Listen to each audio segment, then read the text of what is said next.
All right, there we go. I don't know what happened to my sound settings. Yeah, we're live. I don't know what happened to my sound settings, but yeah, it's kind of a clusterfuck at the beginning.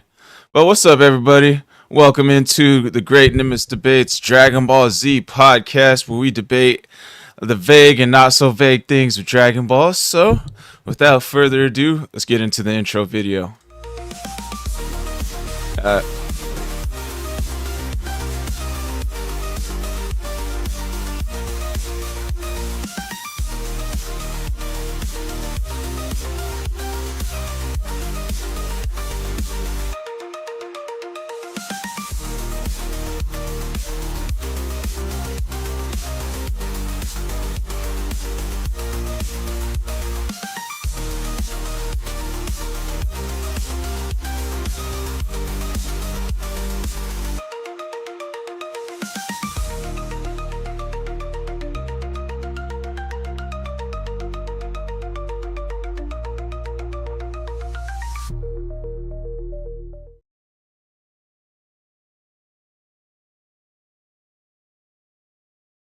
all right, welcome back, everybody. Welcome back. Hang on. Properties. Where's my headset? Fuck is this headset called again? Corsair. There we go. Alright. Now you guys should be coming into the audience nice and clear. What's up, audience? So let's give our little introductions. So I am the host, SquallGND, gaming addict, anime nerd, and podcaster. All that good stuff. So you guys already know, I'm a big fan of Dragon Ball Z and a big gaming addict. I game for hours. That's why I created this podcast, and a lot of you guys see me from my gaming stuff. But today is the podcast. Sundays and Wednesdays are designated podcast days. Every other Sunday is usually Dragon Ball, and the Sundays in between those is usually a nerding out game, like a game, anime, and a pondering topic for nerds. Every Wednesday is just current relevant news, gaming, anime topics of any source, random all over the place, all that good stuff. So I got the linktree/SquallRush to find all my other platforms. If you'd like to follow me on my other platforms, please do. I greatly appreciate that. Got the Buy Me a Coffee account just in case there's no donate button from wherever you're watching from. See, besides that, I don't really have any new announcements. I got a new reverse Nuzlocke video coming up, and I got some good content for some new trading Pokemon trading card game Pocket content coming up. Tested out a new deck yesterday. Some live viewers were helping me make a new Druddigon deck. Like, not this typical Druddigon is out there to stall and ward off other Pokemon to attack. Actually using the Druddigon to attack. That's was my strategy going into making that deck. And one guy actually gave me like a really good deck to work with. So we got some good content coming up for that. Besides that, intro question. You got an intro? Oh shit, we got Logan.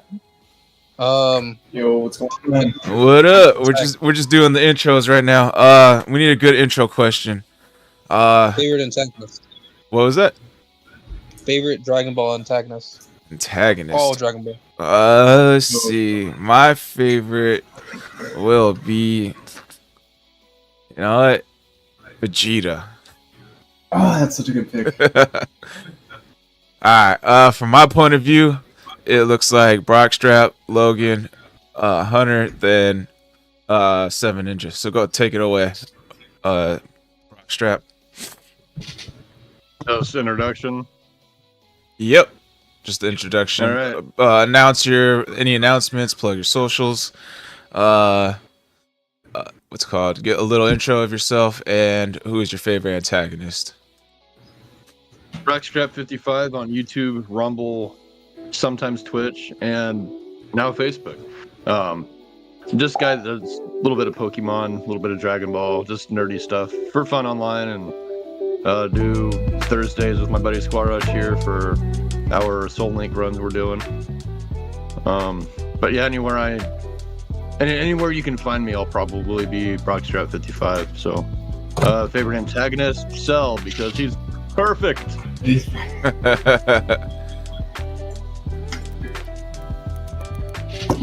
Check out Logan. I think I'm next, right? Where's that, Hunter? Logan's I'll next. go next.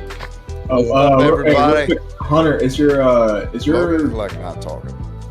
Oh, really? No, I can hear him. But anyway, I can hear him. Oh, Hunter, Yeah, is your camera loading? Because Yeah, Hunter, you might need to back out real quick. like turn your camera on and off.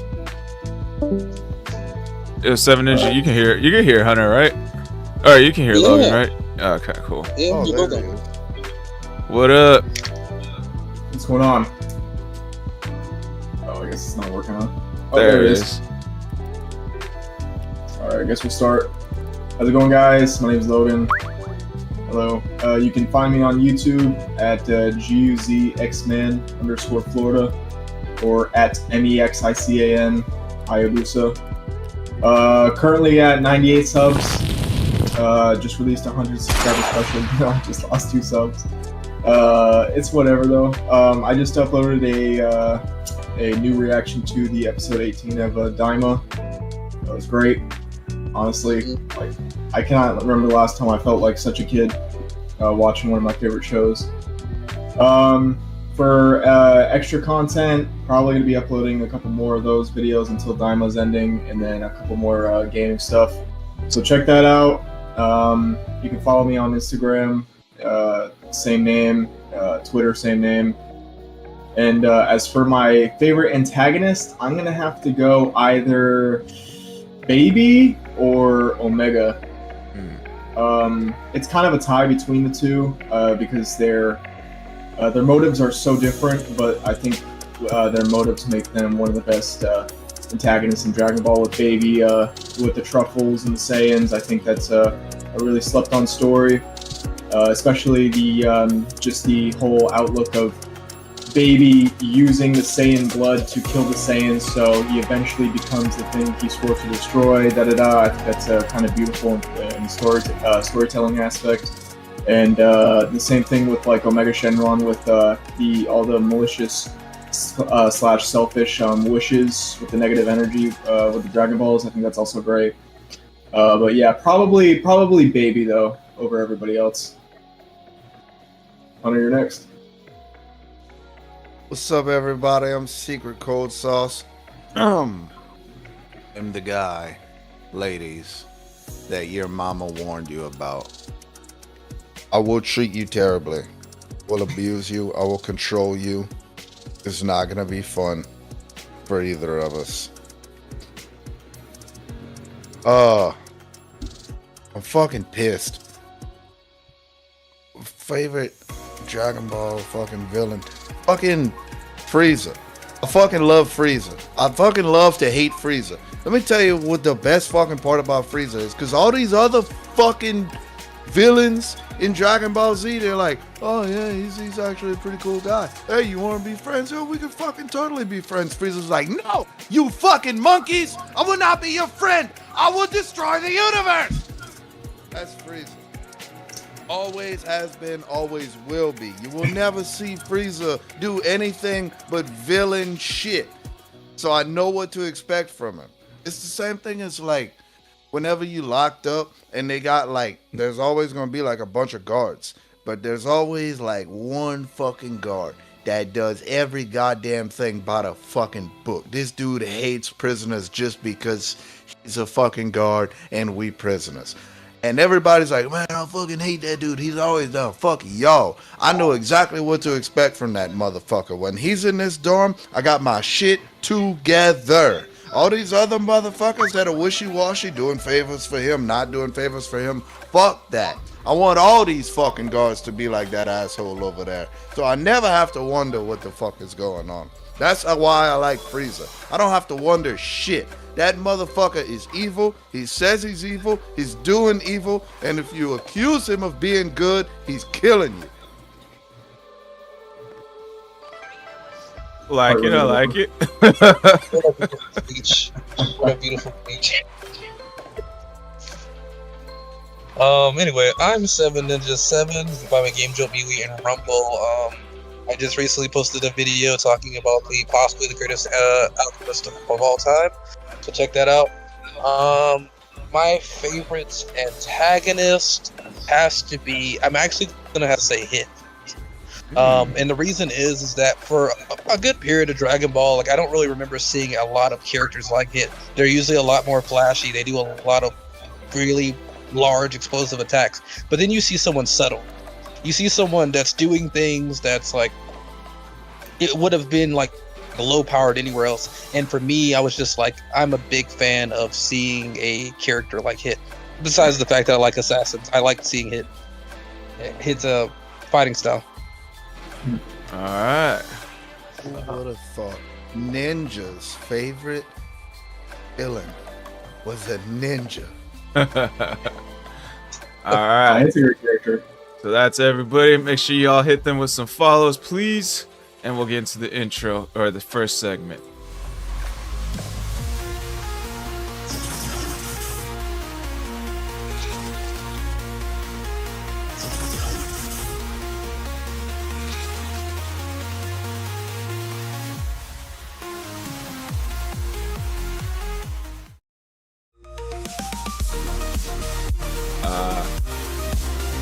That's why, like, when I blow out, it looks like nothing's coming out. All right, welcome back, peeps. So I did save a topic for today, but the special guest is not here, so I'm gonna have to resort to the backup Fucking topic. cunt. Hopefully she'll make it next time. So, don't worry. It ain't gonna be a next time. I'm going over there this weekend and I'm fucking breaking that bitch's jaw. Alright, well, don't incriminate yourself on live TV. Let's see. This topic will be who had the best character development in all of Dragon Ball. You can go around in a circle. 7 Ninjas, since you started last, you can start first this time. Best character development is going to be There's only one Vegeta. right answer. Yes! Yes! Alright, is that it? It's gotta be Vegeta. I don't see anyone else. It's Vegeta. That's Is it. he crying over there? Is that? It's Is he unanimous. crying over there? I'm not crying. You're crying. Explain your reasoning, 7 Ninja. I mean, I mean, give us we're reason. talking about a guy that went from being an evil bastard, and he just decided to be a bastard who's friendly. So, like, I mean, we got to see his progression. I mean, we got to see this guy become a good guy. So, you know, from literally start of the Saiyan saga to like now, we've seen he's more princely. He's more of what I consider royalty to be in the Super saga, Super era than what we saw in the Saiyan saga. So yeah, Vegeta. All right. Go ahead, Hunter. Once you're done orgasming over there. Gotta clean myself right quick. Just nutted all up in my fucking sweatpants with that one. Who do I think had the best character development in all of Dragon Ball? Oh, this is a tough one. No, it's not. It's Vegeta. It's definitely fucking Vegeta. This fucking dude. The first time we see Vegeta, this motherfucker goes to a bug planet. Bullshit. That's just what he just does bullshit on this bug planet. And then he leaves the bug planet and he's like, hey, Nappa, watch this. Blows up the fucking bug planet. I don't even remember why. He was just like, we're fucking bugs. I don't like bugs. I don't know. No, that's I mean, that's it what that was was the reason. crazy. Yeah. It's probably, yeah, no. Said and I nasty believe it. creatures in the You blue. know a lot that planet, yeah. about Dragon Ball. Bro, and then like we get a flashback of Vegeta. He's like, hey, y'all want to know what Vegeta was like when he was a kid? Here's a flashback. He's 8 years old. Hey, look at that thing that killed Yamcha in one hit. Slaughtered him. I'm talking Mortal Kombat on these motherfuckers. This dude was more ruthless to the Cybermen than the Cell Juniors were to the Z Fighters. It was fucking impeccable. It was It was crazy. more than one hit on Yamcha. No, it wasn't. He grabbed him, It he was hugged one him, he blew up, explosion. Yamcha died. After That's Yamcha one was hit. winning. Yamcha No. was winning. That's There why he was resorted no- to blowing up. Oh, we're talking about Vegeta, not beta males. Okay, I'm just saying. All right, continue. this fucking dude gets to Earth. It's like, this is a fucking low class Saiyan. You're supposed to be listening to me. I'm gonna beat the fuck out of you. And then he would have if Goku didn't have like 400 fucking friends that used to be villains. But and Alma is like, hey, I know you're really powerful and nobody ever told you no because of how powerful you are, but I'm gonna ride your dick, so you're gonna need to calm the fuck down. And then he did. He calmed the fuck down. It took her like 14 years or some shit to calm him down, but she rode all of that aggression right out of his nutsack. Bulma's the true MVP. Vegeta could still be a villain if it wasn't for Bulma, and he'd be a fucking jam up, like terrible fucking villain. We already know how terrible he would be, but like, okay, for instance, the Golden Frieza arc. Vegeta was stronger than Goku for that whole fucking arc. Okay? There's been plenty times in the show when Vegeta was stronger than Goku. I'm gonna say this again because it's true and because I like the way that Squall Rush is boiling inside right now. Fake ass smile. Vegeta has been stronger than Goku multiple times in this show. If he wanted to destroy everything, the only thing that could stop him is Bulma's grippy pussy. Alright?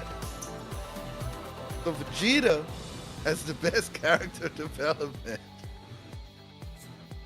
in the whole show.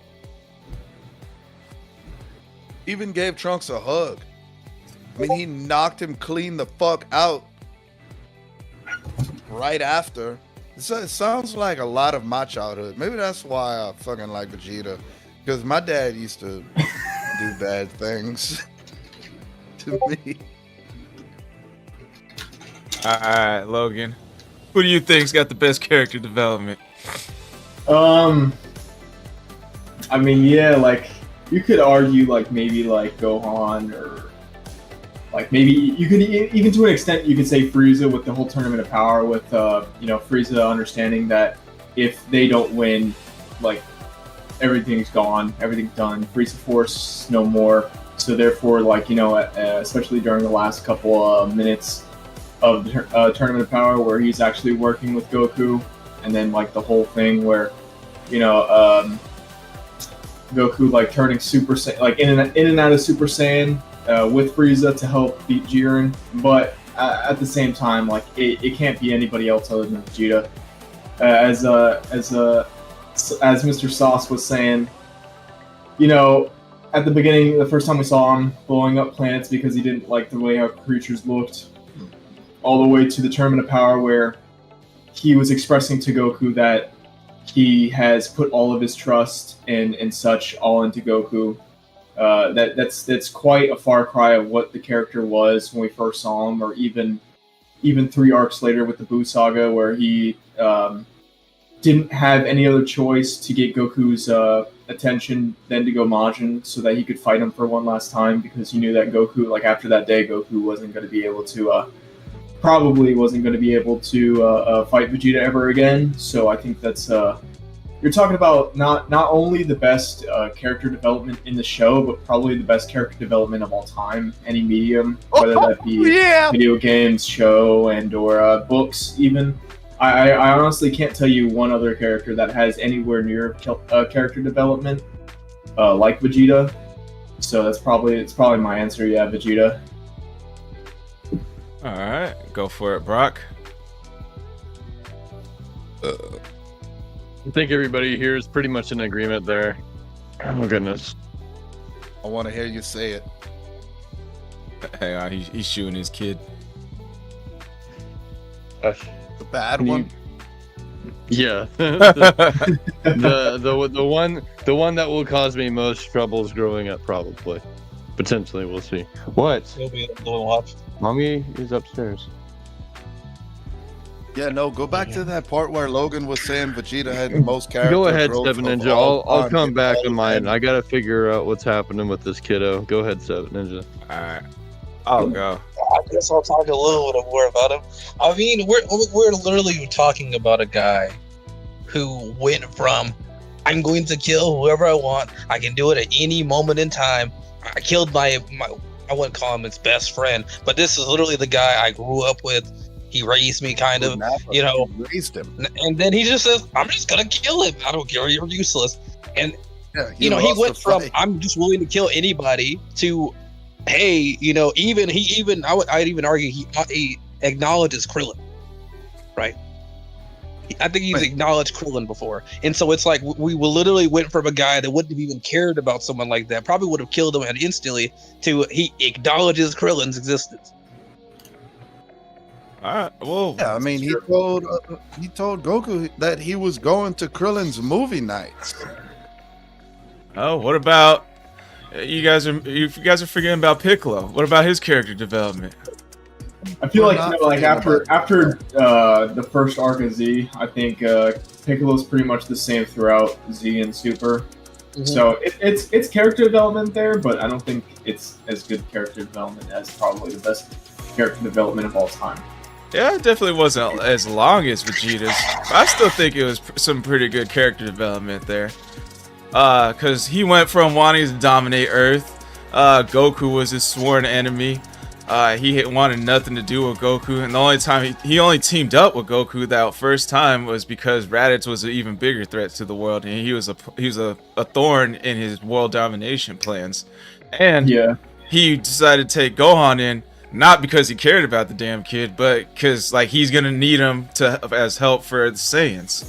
And then the most greatest part of character development in the whole show, in my opinion, was when he sacrificed himself for Gohan, because there was no reason for him to sacrifice himself for Gohan. He's a weaker being who can't help Goku in the slightest when he gets there to fight against the Saiyans. You know, Piccolo is obviously the better choice to help team up with Goku to fight against the Saiyans if there was a better choice to choose.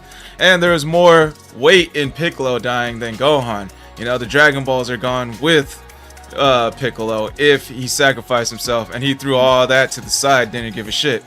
Like he only cared about Gohan and Gohan only in that single moment. Yeah. No, I agree. I just think after that moment, I think Piccolo's kind of the same character throughout the series and the next series, the series after that. Even in like GT, where you know Piccolo sacrifices himself, or no, he doesn't really sacrifice himself. He just kind of dies because like Earth was exploding or whatever. I think that was also a great moment. But at the same time, I think the internal conflict with Vegeta as a character throughout the entire series, where you know Saiyan Saga evil, and then Namek Saga, he's still pretty evil, but he's kind of learning his ways. And then after that, then he gets with Bulma, and then he starts to kind of care about you know other things other than himself. And then even after the Cell Saga, where he's still conflicted with you know, he has Bulma and all this stuff, and then Buu Saga, to where he kind of reverts, but there's a reason, because you know, like his one purpose in life, which is like to kill Goku, like he's the only person that can, and he wants to defeat Goku. Like, I mean, he beat Goku like in the Saiyan Saga, so I don't know why he wanted to do that again, but I think you know, with him going Majin and then him sacrificing himself, realizing that he fucked up, but like, so this is his way of atonement, you know, and then coming back and then like fighting with Goku for the first time, pretty much, because I don't think they fought together until the Buu Saga, like at all. Like Namek Saga, like Frieza kills Vegeta and then Goku fights Frieza. And then Cell Saga, Goku's dealing with the heart virus, and then Vegeta's off doing his own thing, going against Cell and going against the androids. And then you go all the way to the Buu Saga, and they don't fight together until Buhan. So I think that was like a really important moment too. And then his first fight with Goku, they end up fusing, which is even bigger development for the character of Vegeta. And then even after that, you know, with Super being the Goku and Vegeta show, where they're always fighting together. And then at the end of that show, where, you know, Vegeta's giving this speech about pride, and like how Vegeta still sees Goku as a low-class warrior, but at this point it doesn't matter, because Vegeta realizes and understands the importance of Goku as a character to him, and how much Goku has changed him. Be it power and as just as a character, and then, you know, saying, hey, I entrusted all my pride to you, do this, you know, you're probably the only Saiyan that could reach and surpass the level of the gods, I believe in you, let's get this shit done, you know. I think that's way better character development than Piccolo realizing he has humanity through Gohan sacrificing himself and then being the same character throughout the next two shows. That's just my opinion. Okay. All right, Brockstrap, I think you were AFK. Go ahead and give your response.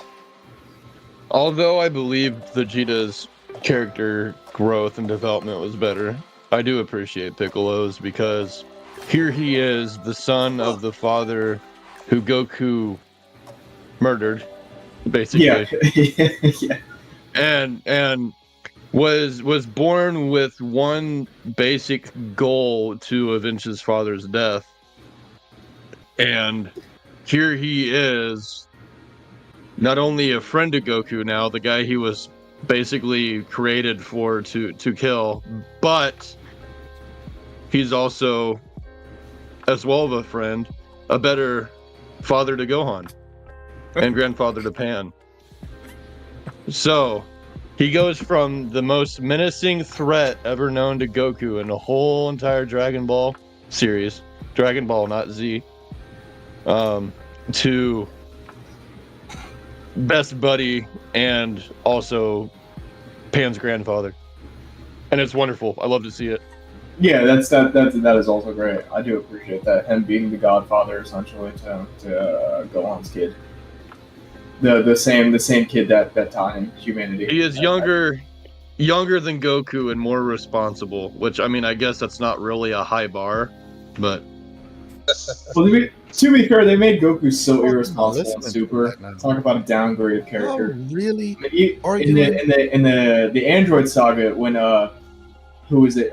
When Piccolo was just about done fighting with 17, and Cell is about to absorb 17. Gohan is at the is at Kami's lookout, and he's like, "Dad, we need to go." Goku's like, "No, stay here. You're going to die." And Gohan's like, "Fuck this shit. I'm going." And then starts to fly, and Goku teleports in front of him to punch him. Yeah, I think like the character of Goku has just been so dumbified in Super to like where like that's just kind of what everybody thinks of Goku when in fact in reality in Z Goku was quite smart. He just wasn't like academic. What reality? The reality I just spoke of. All right. You know, what? I kind of want to go back to this now that Hang on Logan's a second. back. No, let's not go back to. No, we're going back to y'all arguing Piccolo's fucking character development versus Vegeta's. First of all, I just want to say this before I start. Namekians don't have penises, so I don't know what the fuck y'all are doing riding Piccolo's dick like this. I'm not. The motherfucker. What did I say to preface? What did I say to preface my whole entire argument? What did I say at the very beginning? I don't think he You was said, Although I believe Vegeta's is better, I do also appreciate Piccolo. Development, bro. He just And wanted to cool. start some. That's what it is. What is, listen, Piccolo was 4 fucking years old. Y'all talking about he had one goal in life. It was to kill Goku. He was 4. He was 4. When I was 4, I wanted to kill a Goku lot back more then. people than I do now. When I was 4, I wanted to kill Goku. And guess what? Now I still want to kill Goku. So, talk about character development. and then like, so y'all were talking about, oh, Piccolo was I said the thing most you evil wanted. thing. Y'all was like, Goku murdered his dad. Yeah, but Piccolo also had all the memories of his dad, and he's got this new life. So he remembered all that, and he remembered all the things he did to cause Goku to kill him, to defend the fucking Earth, and was probably like, yeah, you know what? Probably not the best fucking thing. Maybe we should try this other nice guy thing that Kami did. Seems to be working out pretty good for him. He's living a pretty fruitful life, doing LSD with Mr. Popo all the time. Let's try that out. I don't understand how y'all, this 4-year-old used to be mad at people and now he's not. Brock, you got 2 kids. You ought Can I to not know. appreciate both? Am I not allowed to appreciate both? I think you're creating a good argument. I think you're creating a good argument for Piccolo with all everything you said. What else can I say? What else can I say besides the same thing that 3 other people before me already said? I can say, oh yeah, sure, Vegeta, let's ride his dick a little bit too, sure, yeah. so instead of saying, hey, yeah, Vegeta again for the 4th time, I can say, yes, I agree with Vegeta, and here's a little bit more I can add to the conversation. Piccolo as well. All right. I'm sorry for yelling at you. But y'all are I weird. don't care. You shouldn't feel free to yell at me some more. I might yell back. all I'm saying is that Piccolo actually made me feel like, oh shit, dude. That was such a great moment. I've never had that moment with Vegeta. Well, like, so give me a moment from Vegeta that you guys were like super deeply touched by Vegeta's action. When wait, Frieza killed Vegeta and Vegeta was crying. Oh yeah, okay, Saying, that was a good moment. Yeah, saying, Enjoyable moment. you know, I'm sorry I was such a bad person, but what made me this way was was that villain standing in front of you, crying and in pain because he just got shot with the death beam, grabbing the soil because he's so in pain, and how sorry he was for his actions, and pleading to Goku that this person needs to be stopped and do it for don't do it for me, but do it for all the people that he has killed, not even all the people, but your race that you had never met. Okay. And then at that point was really turning in the story, because then Goku finally accepted his Saiyan heritage. He said, "I'm not going to beat you as an Earthling. I'm going to beat you as a Saiyan." All right, I could see that was a great moment. Go ahead, see. Didn't invite me to his birthday party. Vegeta moment had me tearing up, and I actually had to fight back tears. I was so proud of this motherfucker. Whenever Beerus smacked Bulma, and that motherfucker said, "How dare you? That's my Bulma!" He raged the fuck out on Super Saiyan 2, and he what was that thing that Master Roshi said he did? Ninja, help me out here. Didn't Master Roshi say he surpassed Super Saiyan 3 Goku? Squall, Is that you Roshi? Goku riding asshole. All right, Seven Inch, I think you had something next. Oh no, I just said something about monkeys and all. Don't worry about that. Okay. All right. So when I think of Logan's moment, I think that was definitely like a sad moment for sure. That was a great moment. I'll give you that. I think that wasn't really a character development moment. That was a good moment. That was not a character development moment for Vegeta. That was more of a character development moment for Goku, in my opinion. Versus the moment for Piccolo was straight up actual character development. Like it had, saving Gohan had nothing to do with anything. It was just all him, his feelings, him. We knew for sure he was a good guy there. Versus Vegeta. One that comes to mind in Super, when he's talking to Future Trunks, because Future Trunks is like, "Oh, we'll just let Goku handle it," and he's like, "No, son, you're gonna handle it. I'll help you, but you're gonna handle it." Because he was, remember, Future Trunks, Goku Black was literally gonna let Goku and Vegeta handle the situation, kind of how like Gohan and the rest do with Goku in the main timeline. And so I kind of saw like that father son, like I would even say that he's more of a father to Future Trunks than he is to his actual son, or his main timeline son. So I felt that was a good father moment, if you will. What about the character development of Future Gohan? Future Gohan? Let's stick to what's Yeah. in here. Well, how about the Vegeta and Kid Trunks when they were training together, and he was like, "I can hardly move," and then Vegeta was like, "What are you gonna do about it?" And Kid Trunks was like, "I guess I'll just go Super Saiyan." And then Vegeta was all like inner monologue, and he was like, "What? The legendary Super Saiyan transformation? When did it get reduced to a child's plaything?" And then he gets pumped up. He's like, "That's my fucking son." And then he's like, "All right, dude, I'll make you a deal. You land a hit on me, I'll bring you to the park." And then he fucking let him get a hit in so he could bring him to the park. That shit was fatherly as a motherfucker. And then more character development for Vegeta. He was like talking to Trunks, and he like gave him a hug, and he karate chopped his fucking neck and made him pass out. And I was like, "That's how my dad says he loves me." Then he gave like a big speech, and he's like, "I do this for everyone, for Bulma and my son, and yes, even you, Kakarot." And then That's funny. Hey,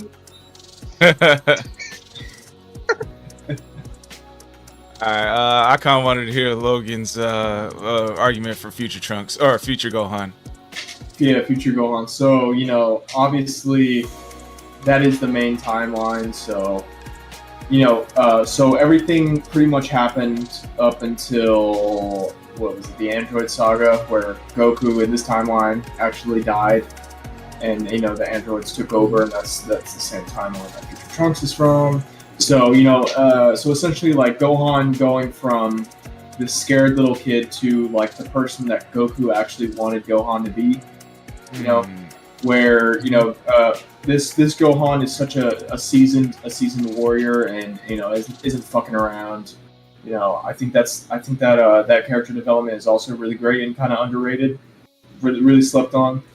Where, you know, Gohan, you know, he's such a seasoned warrior to the point where he loses a limb, and he's like, yeah, I'm still going to, you know, fight these androids, you know, and beat them and restore peace upon Earth, and you know, obviously he ends up dying and all that. But I think it's a really slept on character, especially in terms of character development, you know, where because like, you know, what was it, like only 5 years prior, like, you know, he was still that scared little boy, you know, and then he toughened up because like he had to. And then it's such a far cry from the Gohan we have today, obviously. But yeah, I thought that was a really great character development. That is a good point. You know what? That might Well, actually say a Future lot Gohan- about Gohan's power, or like mixed Saiyans in general. Because if you think about it, so that Gohan was constantly training, but he didn't ever really like reach fucking a lot of heights in power and shit.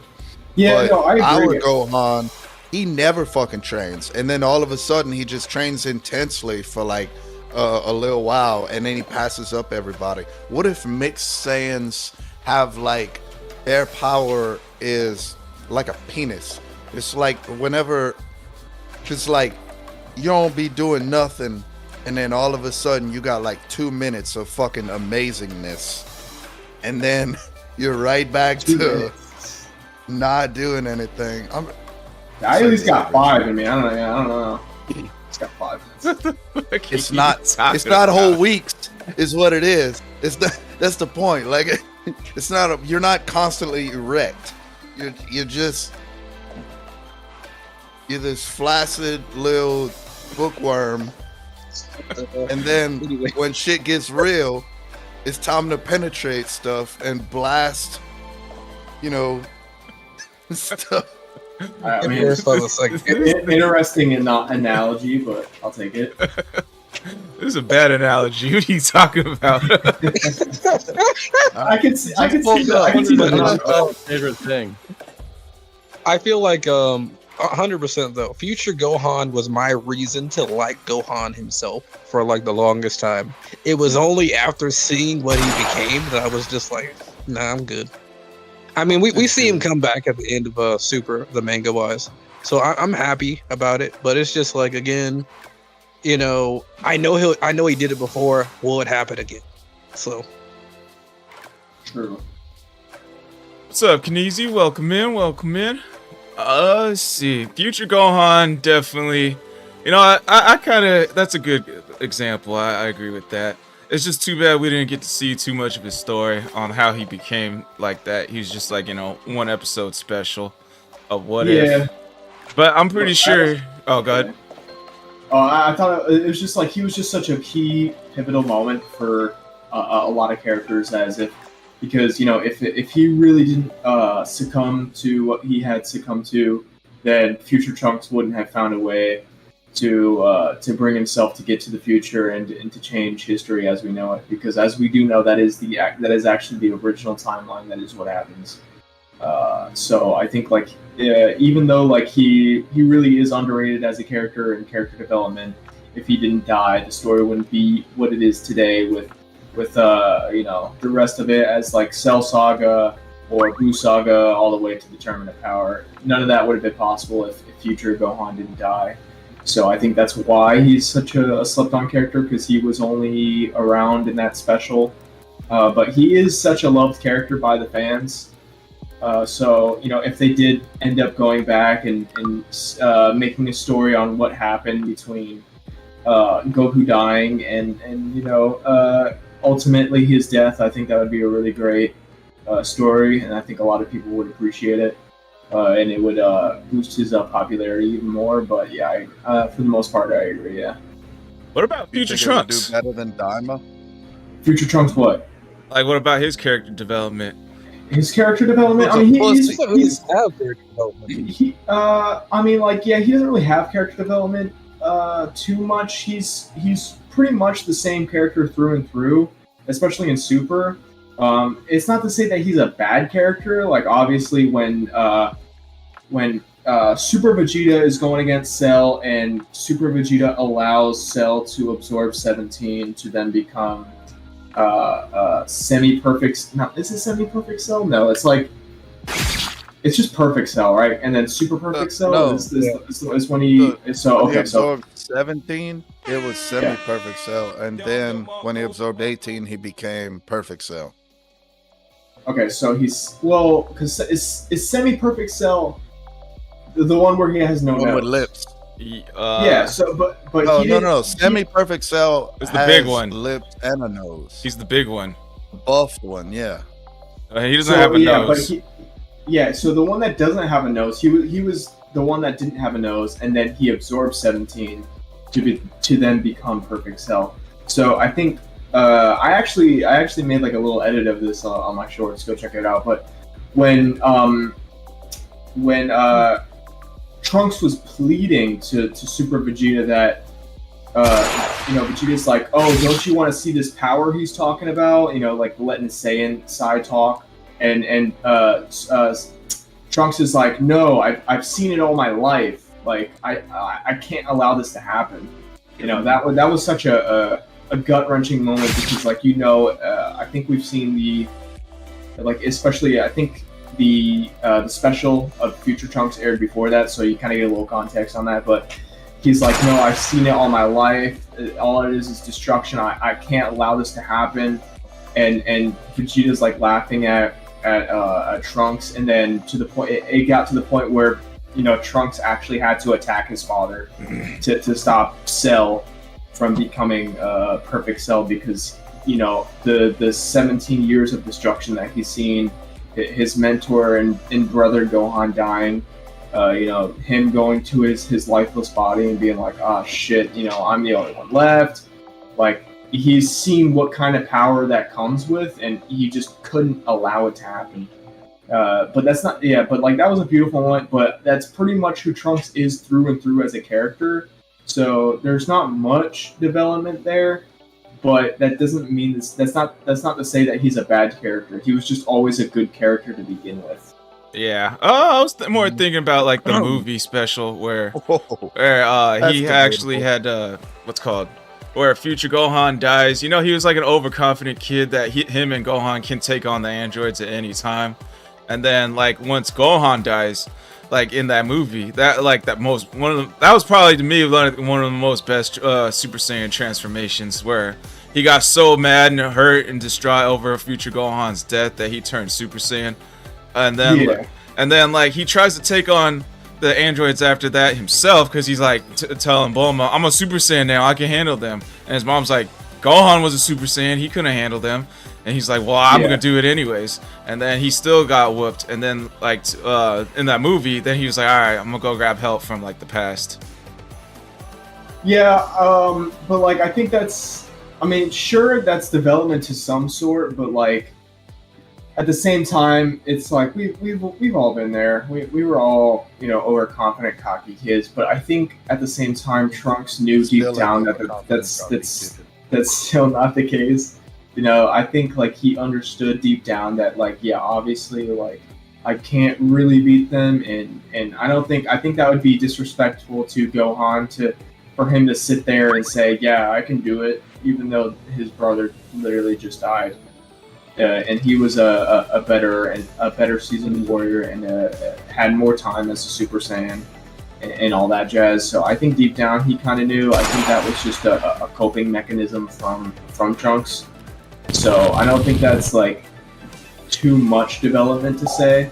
But you could definitely argue Piccolo development and Vegeta development Yeah, Trunks. I agree. Yeah, Trunks was. I just really thought that I liked that moment where he turned Super Saiyan for the first time. But definitely, Oh yeah, 100%. Top 5 Super Saiyans transformations for sure. I feel like we'd have to mention the I don't know what y'all are Xenoverse talking if we about. want to talk about future Trunks' character development. Oh yeah, Xenoverse, sure. I agree. All right, Seven Ninja, then Hunter, go ahead. I mean, I was just talking about, like, Xenoverse's story. He's pretty much one of the main characters all the way through Xenoverse 1 and 2. So, I mean, like, if we're going to talk about, like, his character development, we would have to kind of have to talk about that whole story. And that story is still going on. I remember specifically a moment where he's, like, talking to future Gohan in Xenoverse, and he wants to go through with it, but he can't. He wants to try to save future Gohan, but he can't. And he fights that, I chose there's to like save one. him. I remember there being one. Yeah, you can choose. The one where he does. You killed future Gohan? Yeah. What the fuck, Yeah. Ninja? You could have saved him. What were Anywho, you supposed to? that's one of the It's like that's like one of the few moments that comes to mind about. But we would have to talk about all of Xenoverse to even really talk about future Trunks's or Xeno Trunks's story. At that case. Go ahead, Hunter. I know you got something to say. No, keep talking because people will fire fuck. All right, Squall. I ain't got nothing else to say. Brockstrap, Wait, say what? words. Fuck Squall. I don't care. Go dad mode on Squall. He was being mean earlier. Is Xeno Trunks actually the same one from Future Trunks? Or is it entirely different? No. Xeno Trunks is the one from Dragon Ball Right. Heroes. Xeno Trunks is the one that has Super Saiyan God mode. Xenoverse Trunks and Xeno Trunks are two different characters. Wait, what the fuck is Xeno Trunks? Xeno Trunks is the same as Xeno Goku, where it's like an alternate timeline Trunks, where he's dressed the same as Xenoverse Trunks, but like Xeno Trunks has like Super Saiyan God and But like, Super Xeno Saiyan Gohan 4. and all of them have that same kind of black cloak as well. So yeah, it's Is it, part like, of whatever. yeah. Any Xeno insert character name here is usually from Dragon Ball Heroes. That's one I didn't watch. Oh. Yeah, Well, I'm Xeno wondering- Goku's like my favorite character. I love that character. It's so great. But I Xeno think that's, Goku. That's You want to say not- Xeno Vegeta? Definitely not the idiot. what's Xeno Vegeta about? Xeno Vegeta is a character that has Super Saiyan 4 with God Ki. Same thing with Xeno Goku. They Yeah, both have that- God they- Ki with Super Saiyan 4. They all have their shit together. They're not like the barely functional like group of idiots that we were stuck with on the main series. Okay. All right. Well, Wait a minute. Hold on. Well, Hold on. I just Let's- wanna let's know start here. Xeno where Frieza. y'all- Is he better than Frieza Black? Like as a person or like as a character? Stronger. As a- He means stronger. Oh, stronger. As in power.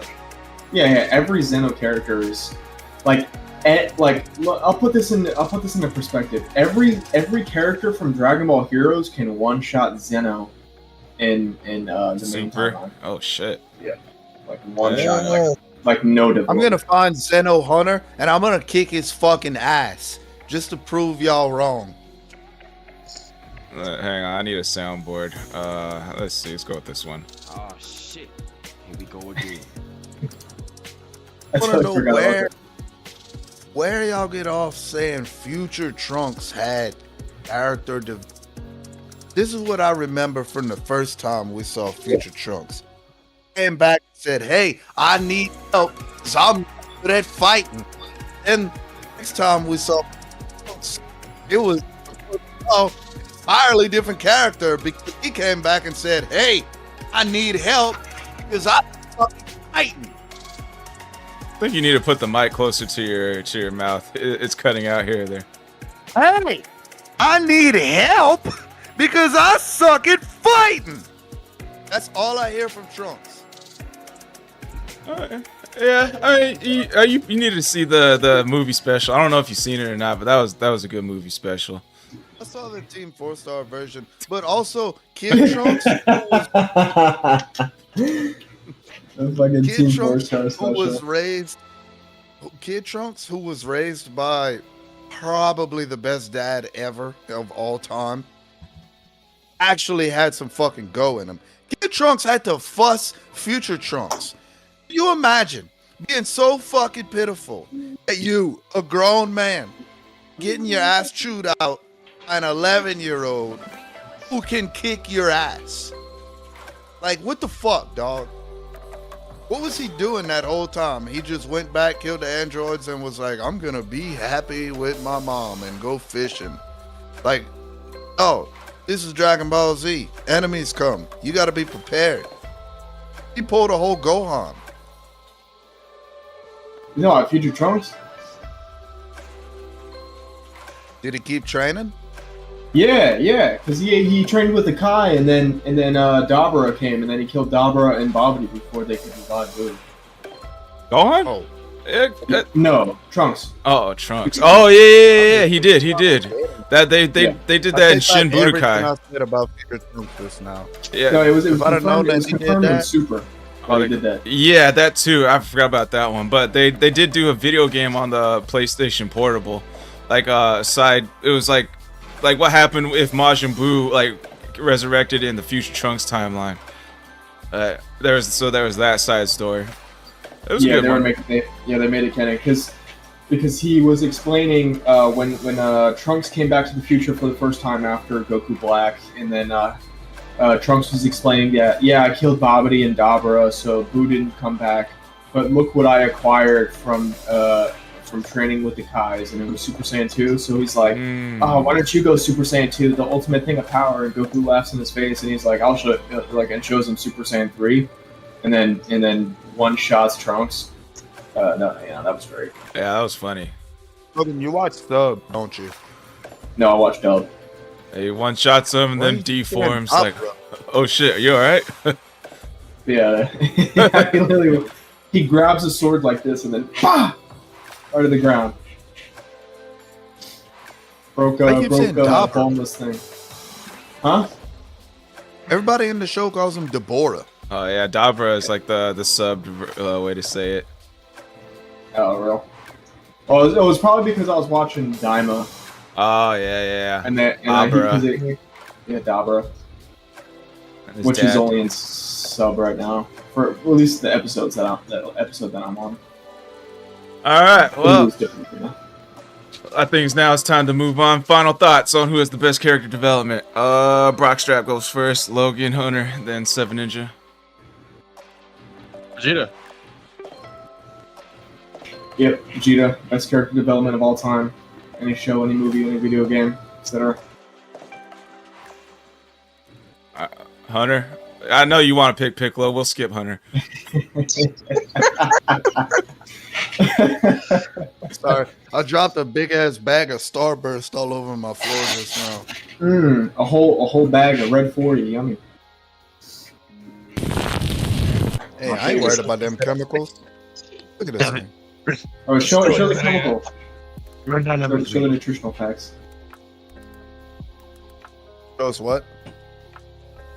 All right, Squall, you agree? What's up? Who are you going? Piccolo? You going Piccolo?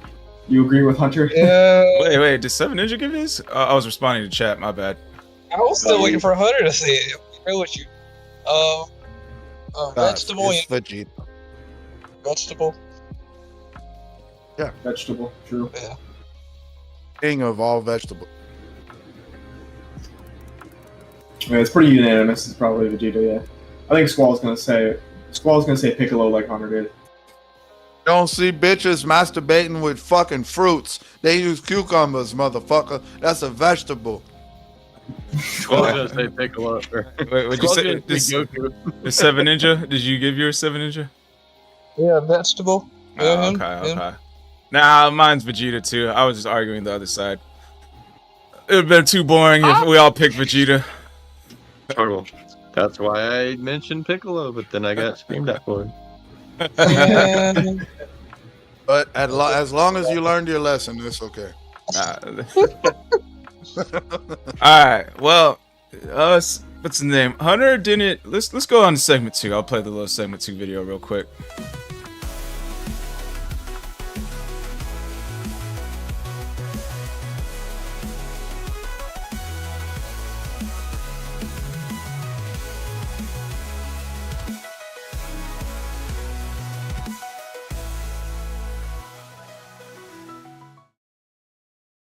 Alright. Balls, man.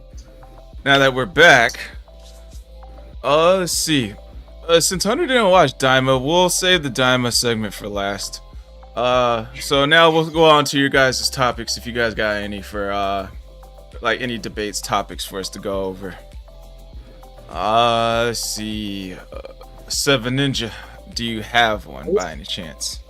It's not really as much as a debate topic as much as it's like what character from another anime, if they were to be brought over to Dragon Ball, would have the most like if you were to give them ki, like how good would they do?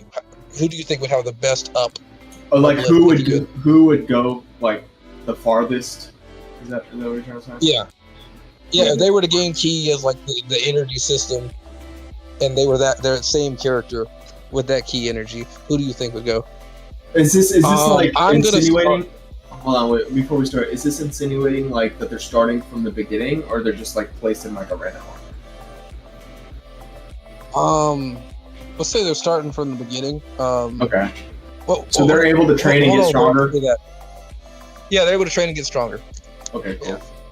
Like they get key energy, it comes over, but they learn it, they get stronger, and you're still using the powers that we know they had. Okay. I'm gonna start with believe it or not, I'm gonna start with Deku.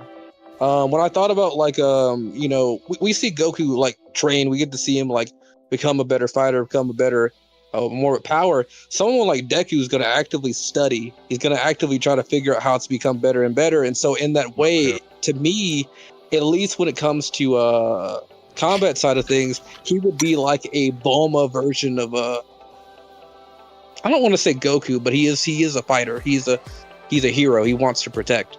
So he would be like a Bulma version of I guess future Trunks in a way. Okay. I thought Goku was the Bulma version of Goku. What? I don't get it. Don't people always talk about his genius when it comes to only fighting? Oh. Yeah, Yeah. it's true. And nothing else Yeah. in his whole entire life. What's the fucking question? So, who do we think is gonna fit best in the Dragon Ball universe, basically? So we gotta take a character from another anime, stick him in Dragon Ball Z, And they he's get gotta key. fit in. Yeah, they're gonna get He gets key. key. Oh, Yeah. and they get key. Yeah. There's only one right answer, folks. Logan's gonna have to back me up because y'all are some fucking assholes that don't want to watch it. But Luffy from One Piece, Not a bad maybe option. Naruto. Zoro. I figured you say Zoro. Piccolo is Luffy from That One Piece. motherfucker trains his ass off too. But Luffy, fucking like, okay. So let me try to explain like really quickly. His devil fruit turns him into rubber. You're supposed to be weak as fuck whenever you eat that devil fruit. Like you're made of rubber. Like you're not even supposed to be able to hurt people. That dude trained his fucking balls off to get just back to normal level human power. And now he's one of the strongest dudes in the whole fucking show. Yeah, but you gotta understand So- the reason why he's getting strong is because of selfish reasons, because he wants to find the One Piece. So it's not like he's straight. It's not like he's training to get stronger for the hell of it. Like there is a selfish reason to it. But I guess at the same time, you could probably argue that there's a selfish reason because Goku think does about it it. because he wants The to get One stronger Piece- too. The One Piece is a specific treasure that we don't even know what it is. The Dragon Balls grant fucking wishes. Okay? So would you say that like maybe like after he gets the Dragon Balls, makes the wish that he really wouldn't, train anymore because he I got think what if he wanted? Goku fought, I think if Luffy fought any of the Z fighters, he would continuously want to come back for more. Just like Vegeta, he would be like, "They're fucking stronger than me. I gotta go. I gotta train. I gotta fucking win this." True. I feel like if you take his main goal away, I don't know if Luffy would continue going. Like that's his main goal. That motherfucker don't stop. Like, has he mentioned? Like, you guys would know. Does he have like any side goals that are important? Maybe not as important as being the Pirate King, but like, is there any other? Yeah, he don't even want the One Side Piece. goals? He just wants to be. He just wants to be the king of the pirates. And he said the reason he wants to be. They were like, "What do you think the king of the pirates is, Luffy?" And he's like, "It's just the freest person in the world." So he really just wants the power to be free and do whatever he wants. And that would be motivation enough in Dragon Ball. Especially, you said we starting at the beginning? Are we starting at the beginning of Dragon Ball? Because I seem to remember Piccolo threatening a lot of people's freedoms. Also seem to remember him releasing a bunch of people that didn't have freedom. So I don't know. Yeah, probably the beginning of Dragon Ball Z, to be fair. I think Luffy would go far. I think he would. I I think he Luffy would too. join the main cast. I think he would too, Yeah, but considering how strong he got later down the line. Mhm. Far, but I don't think he would get as far as some other characters. Like, Who's your pick? if it's my turn, I'm gonna have to either say Ichigo or actually Invincible. Oh, Ichigo's a good option. Ooh, I like yeah. Ichigo. I really like Ichigo as an option. Ichigo's great. Because he's just pretty selfless and all he wants to do is protect. But I think especially like if we're talking about like Invincible after the end of the first season where he's going up against his dad, and he got the shit beat out of him by his dad. I think Invincible is probably a better case then because like he understands that although he has all this power, he still wants to protect the world and all that, but he understands obviously I'm gonna quote Mr. Uncle Ben here, but with great power comes great responsibility, to where he doesn't want to kill and all that, but I think at some point in the story he's gonna have to understand that these people are way too powerful to be kept alive. Kind of like Frieza and Goku, where Goku's like, "Hey, stop it! I don't want to kill you. Just stay down. Your pride's already hurt. I'm done with you." And then Frieza, he gives Frieza a little bit of energy after Frieza pretty much almost kills himself, and then Frieza throws that beam up at him, and then Goku has to essentially kill him with the angry Kamehameha to his knowledge, because we know that Frieza didn't die, but at the same time, from his perspective, like that was him killing Frieza. So I think at some point, if he's training with Goku at the beginning, that he's gonna have to understand that like sometimes killing is the answer, even if he doesn't want to do it. And I'm pretty sure with him like having like super strength and already being able to fly, I think he'd fit perfectly well within the power and the story. So I think Invincible would be a really great choice, especially if you guys give him Ki. Like he can learn the Kamehameha wave, he can learn Ki Blast, Sword Flare. I think like his arsenal would just be extended tenfold. So I think he'd be a really good choice. Okay. Let's see. Brockstrap, go ahead. Saitama.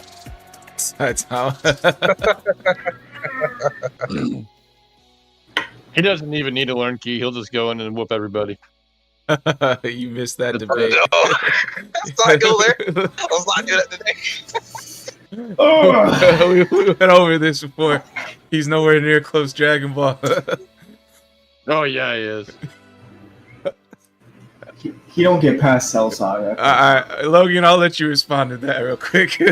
What? I know you want to. He doesn't get past Cell Saga if we're talking Dragon I Ball know Z he's not Kai. a planetary threat. I just like to tease. Oh, okay. But What are we talking about?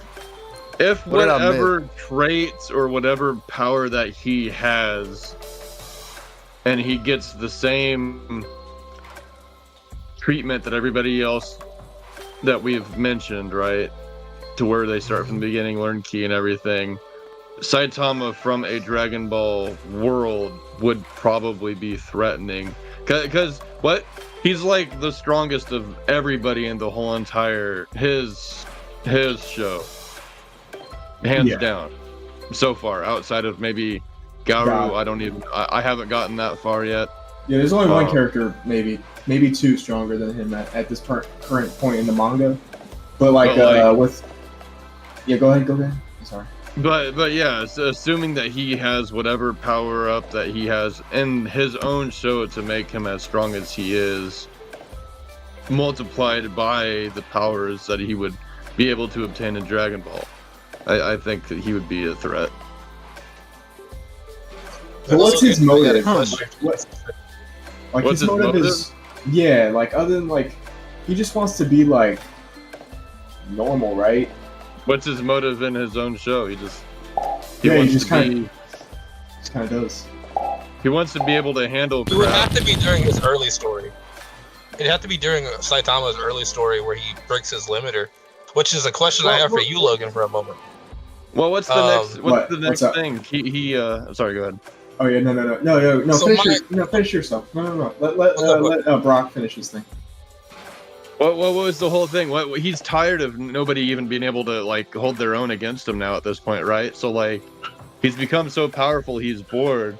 He wants to have fun. So if he wants to have fun, he'd have to be fighting somebody on his own level.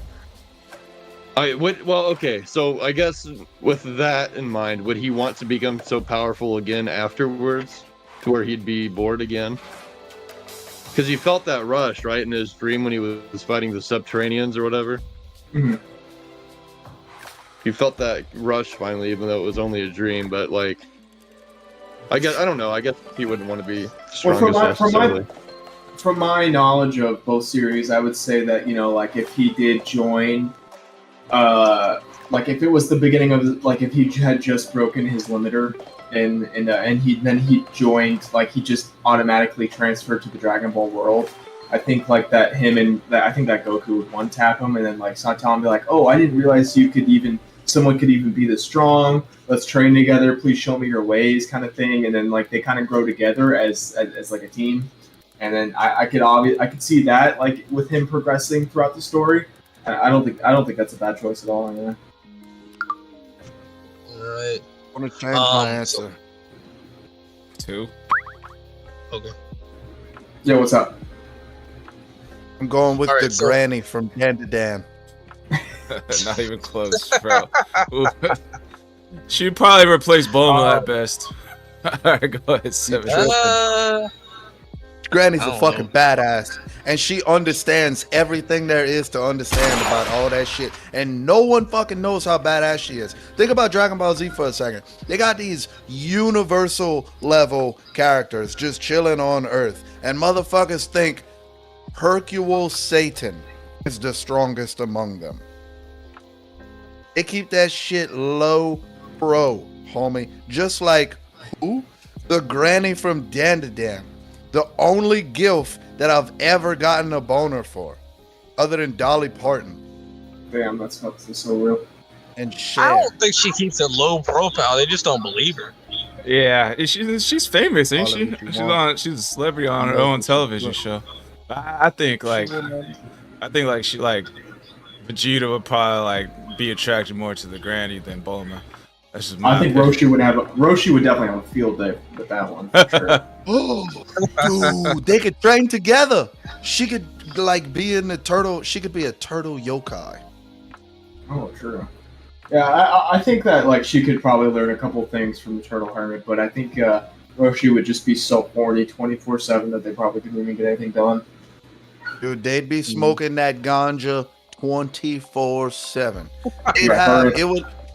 It would look Burn like a turtle. humidifier on their nightstand, and it would just be a constant, like it would just be smoking buds so that they could smoke in their sleep. They'd never fucking stop.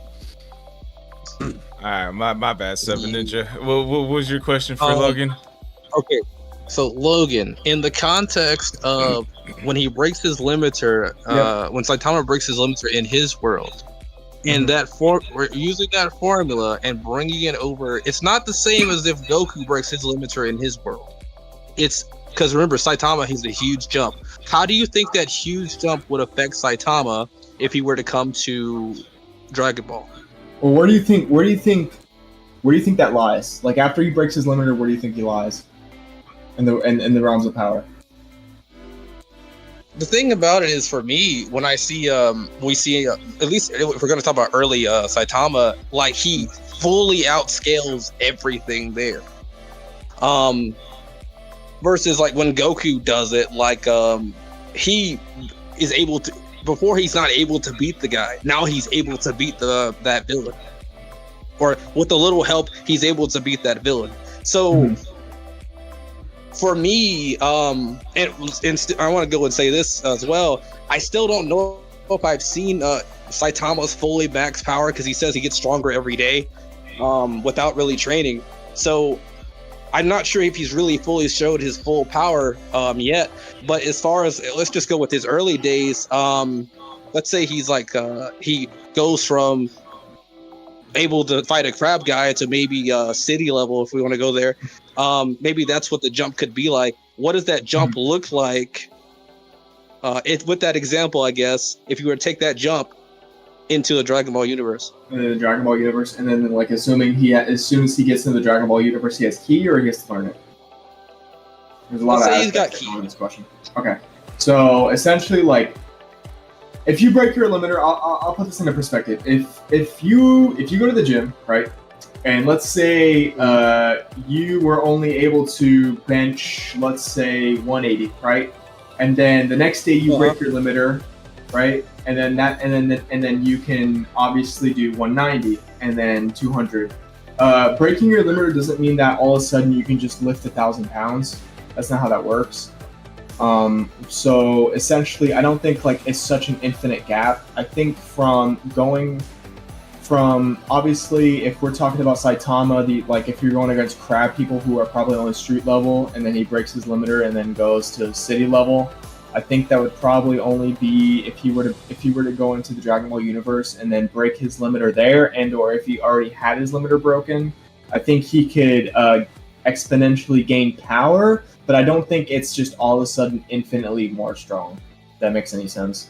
So essentially, I think like he would probably if he already had broken his limiter and he traveled to Raditz level, I think that Raditz would still give him a run for his money, considering that Raditz is probably planet level. And the reason why I say this is because in the 22nd Budokai, where Roshi goes against Kid Goku, he was able to blow up the moon, right? And that can be calced to a small planet because he was able to vaporize it, So that can actually be calced to small planet level.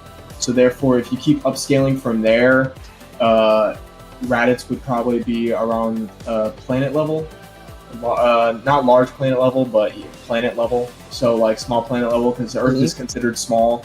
So I think if going all the way to the Saiyan Saga where Vegeta's like, I'm gonna blow this planet. Obviously, I think from the filler of Z, we've seen Vegeta just being able to destroy the planet with all the cricket people with just 2 fingers. So if he were to blow up the planet with like a full charged Gallic gun, I think that he would probably end up taking around 3 to 4 more planets with him. So I think, especially seeing that we don't know Saitama has light speed, reactive skills at that time, I think that Raditz would still give him a run for his money. But if him, Piccolo, and Goku were to all fight Raditz at the same time, I think that Saitama would be able to exponentially grow with ki, And I think what would happen is like the side story in Sparkling Zero, where they kill Raditz without anybody dying, and then they can just go on to the next arc and the next arc and the next arc. So I think he would probably be around, let's say, like if I were to put this index, probably Krillin level, because I think Krillin is also really slept on in the beginning of the series too. Not to say like with the Raditz thing, but like at the point where the Saiyans come, like Krillin is already like twice as strong as a Cyberman who's comparable to Raditz at that point. So I think that probably him and Saitama would probably be around the same level, because I feel like with the training with Kami and everybody else that Saitama would be able to learn Ki Blast and all this other stuff. So I think. But I don't think that Saitama, even though his limiter is broken, I don't think he would grow as exponentially as Goku and or Vegeta would, if that makes any sense. I gotcha. And that's my answer. That's 10 years of debating Dragon Ball for you. My answer. Saitama. My answer is who would fit best in Dragon Ball with Ki. I don't know about make it the farthest, but my answer is the better version. Kakashi's dead. Gojo, baby, from Gojo. Jujutsu Kaisen. What? Let's go. Did I just hear? The greater version of Kakashi. Oh hell no! Gojo. I gotta use the bathroom. Gojo. Think about that one. You heard me, Hunter. Gojo. He will fit better. Kakashi can literally beat Goku. I mean, Yeah, Gojo. all right. You tripping, bro? We're talking about Genjutsu. I'd say he's a specialist to some degree versus a world where they're strictly using purple being its actual Genjutsu. Magic. I'm gonna go. I'm doing magic here. Magic. Gojo I feel from like that's Jujutsu where- Kaisen, bro. Oh yeah. I feel like that just transfers over to magic at that point. But we don't really see magic that much in Dragon Ball. So I don't know. I feel like he wouldn't be that powerful, but then again, I feel like he would train with Ki anyway. So. Are we watching the same fucking Dragon Ball? Well, he's the strongest in his universe. He's named the strongest. All the cursed spirits are scared of him. Give him some Ki. I think he'll be good. I think the he's strongest just on his planet. And yeah. he's fucking weak as shit compared to Raditz. Yeah, I agree with Hunter on this one. I think in terms of like power, I think he kind of gets outscaled by the time Piccolo and Goku fight and then 23rd Budokai Tenkaichi. To be fair, I don't think like you can't even get Gojo to planet level. I think he's like large continental level. So I don't think he gets past. And with his hacks, maybe because Dragon Ball characters don't really start doing that space-time manipulation until the Buu Saga, so he probably wouldn't be able to get touched until then. But you could argue some things here and there. But in terms of power, like if Piccolo from the 23rd Budokai Tenkaichi like punched him, he would just disintegrate. If Infinity wasn't a factor, but if he was at the beginning, I think he could have probably, like I'm talking about like he was there with Bulma when she met Goku. I feel like they probably could have like exponentially grown together, especially if he got Ki. But if you put Gojo in the beginning of Dragon Ball Z, well, it's not going to be able to do anything. I'm gonna give it to him. I've seen a couple episodes of that Naruto ripoff show, and when he there was like whatever demon, and Gojo was like, yeah, you can let him out, I can handle him. That was some pretty Dragon Ball Z vibes. So I think he'd do good in Dragon Ball Z. I know a character that would do a lot better than Gojo. That's Kakashi. I don't know if y'all ever heard of him. Who's he that? was the one. Who's that? Well, interesting fact here. he was the one that they copied off of to make Gojo. They were so inspired by how amazing Kakashi was on every level, and then especially charisma. And they were like, you know what? We're just gonna have to copy. We can't do better than this guy. We can't come up with a character on our own. We're not that creative. We've already copied Naruto and Sasuke. We might as well copy Kakashi as well. And that's exactly what they did. Yeah. Make no mistake. When it comes to being a warrior, Kakashi is better than Gojo. Kakashi is a true genius when it comes to fighting. And who do we know from Dragon Ball Z that have been referred to as true geniuses when it comes to fighting? Can you name 2 of those characters, Squall Rush? Are you talking about Boruto's dad this whole time? I'm talking about Vegeta and Goku, motherfucker! You mean Yamcha and Tien? Oh. No, Chaozu. Fuck you. I'm getting a phone call. Now, all jokes aside, I don't see Kakashi as making it that far into the Dragon Ball world versus Gojo. I know Kakashi is strong for sure, but he's not really even the strongest in his universe. I got Kakashi ending at Cell Saga. Damn, I'd put him at like early Dragon Ball. Nah. Jose Toto. I can explain why. Jose Toto copied off of Hunter. Toto? Oh, he's on it. He's got a phone call right now. Oh, he's on. Oh, never mind. Oh. There he goes. Toto? Toto? He knows it. Who's Toto? Y'all are tripping. Kakashi Toto. would never make Braza. Clap guy. The Braza. teleporting clap guy. Jennifer Lawrence Braza. Oh, the one who likes like big booties. Yeah. Who was he copied big off of asses. from Naruto? He really did. Oh, you say Who did he copy? Jiraiya. Jiraiya does that? Damn. Nah. What? Nope. Ninja's a pro No. beatboxer? Do that noise No. again? Nah, you ain't go. You're not gonna put Toto on Jiraiya. Heck no. He just likes one specific girl. Jiraiya is about every female in the world. Oh, well, I thought you meant like the clapping thing Oh, was something they flute. copied from Naruto. I mean, that's like the Flash. I think who he was. The what's his name? Minato. The ability to clap and go. That's pretty much Minato's shuriken. Oh, Shuriken thing. okay. Like the reverse summoning. All right, Logan. I kind of want to hear. Oh, go ahead, Seven Ninja. I was gonna say one character that I think would do really well from JJK, because he got shafted in his own world, would be Toji. If he were to gain ki, I think he could do pretty well. I'm not saying he'd be godlike immediately, but it's from the beginning to later on. Oh, you're right. It's interesting because I would wonder how heavenly. I don't think heavenly restriction would allow him to acquire ki, to be honest. Because if heavenly restriction is to the point where he can't obtain cursed energy, I don't think he would be able to attain ki. But that probably would mean that he would have disgusting levels of amount of physicality if he were to go to Dragon Ball Universe.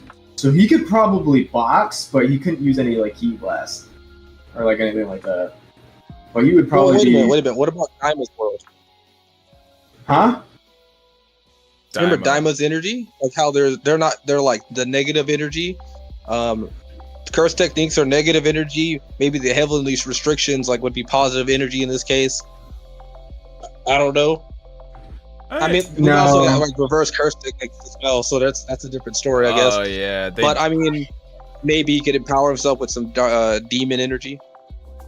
yeah, because I think like in Daima, like at the beginning, they were talking about more. It's everyone has magic here instead of ki, I believe. Yeah, because when Goku did the Kamehameha wave, they're like, what the hell is that? And they're like, oh, broken fly? Like what? So if you put in that context, I think the Jujutsu Kaisen world characters could probably fit in Daima for sure. Yeah, they probably. Yeah, I mean, like, I don't know how much. I don't know how nerfed Yeah, the they like can take the Oreo. yeah. I mean, because I don't know how nerfed they got. Because like this is Goku and Vegeta after Buu. So they beat a character who was able to threaten the Kai Realm, which is infinite, therefore making it a universal feat. But they did get nerfed and they got reverted to children, so I don't know where like the power scale lies in there. Yeah. So I don't think anyone from Jujutsu Kaisen is gonna be able to get up to universal level, let alone planet level. So I think they could definitely handle some of the little goons that they fought. oh, for sure, like the bull, like a boar with an axe. Like I don't think. The early episode demon little run-ins that like the bar, for sure. Like the bar fight. Bar fight, I could have cleared them motherfuckers out myself. I've done that at bars. Yeah, I would have put my money on Hunter, no cap, but I wouldn't put my money on him either. Good luck, Hunter. You got this. Yeah, well, if I ever get the security footage from some of these fucking bar rooms, I'm gonna send them to y'all, because y'all gonna be like, holy shit, he's not talking smack. That fucking dude got some hands. I'll be waiting for that. I believe you got hands, just not hands with a boar with an axe, a boar demon. All right, but yeah, what was your argument for Kakashi? I wanted to hear Kakashi, how far he would make it. Yeah, I'd probably put him around solar system level. That being because he was able to harm Kaguya, who can make an alternate dimension with a sun and planets. Therefore, meaning it has these planets and planes have the gravity gravita to hold such stars and planets. So therefore, it would have to be a solar system level feat.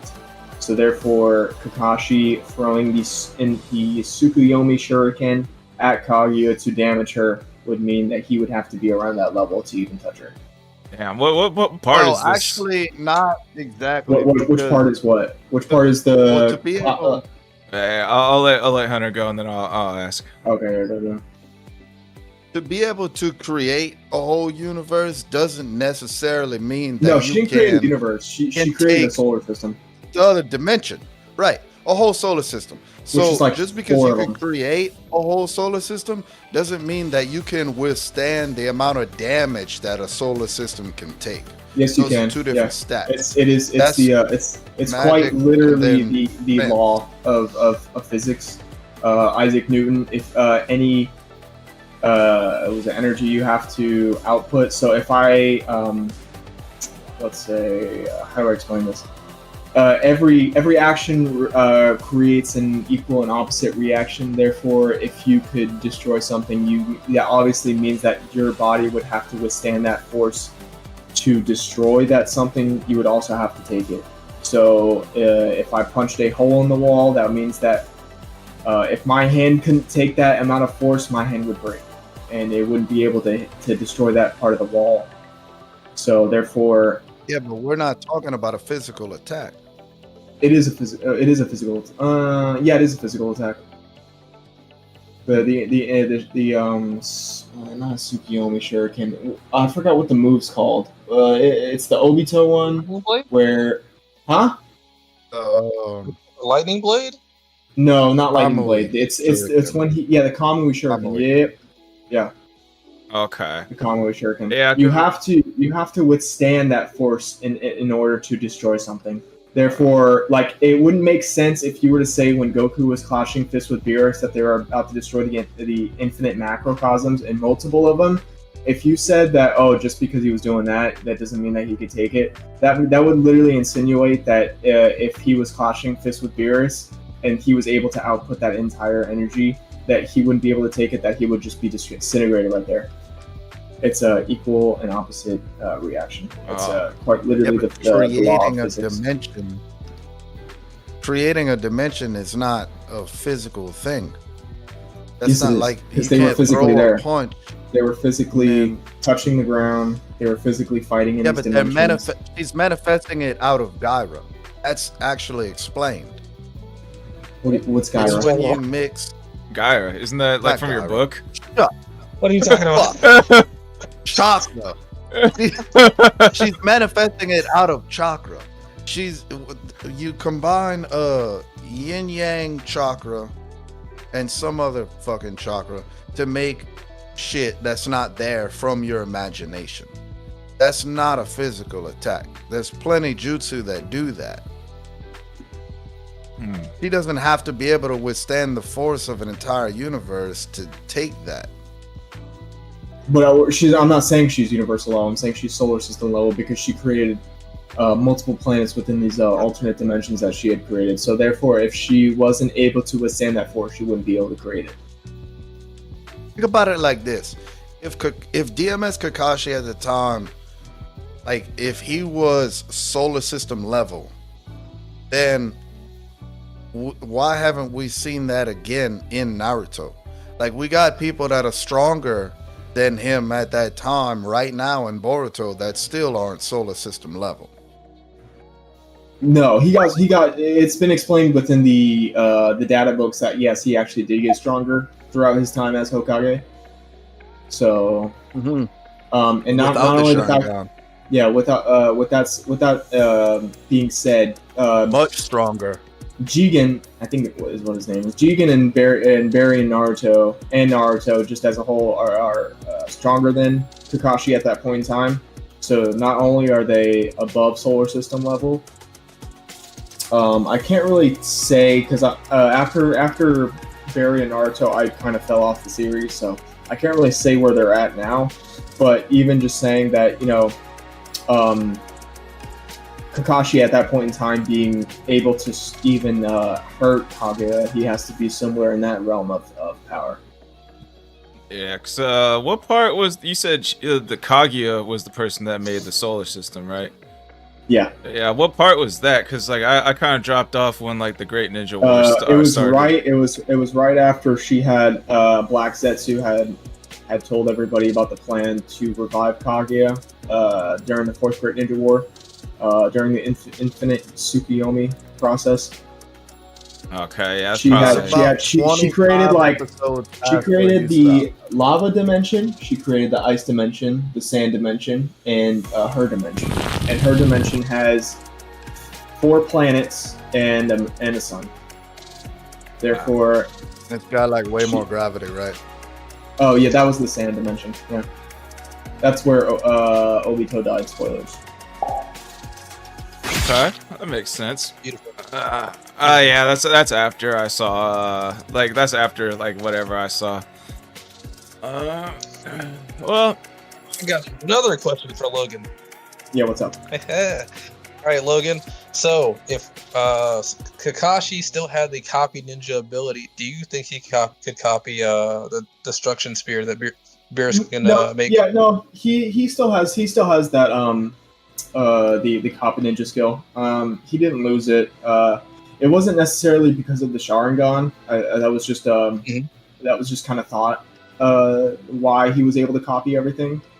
But because not only do we see that he still has the lightning blade, but he actually upgraded it, increased it. He still has the water dragon jutsu from the Zabuza fight. He still has is still able to use the Rasengan.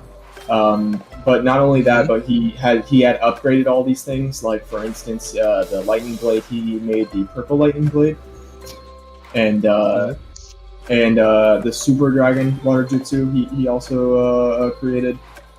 So he still has the copy ninja skill. Like it's just him being able to understand because he has all 4 elements for the jutsus.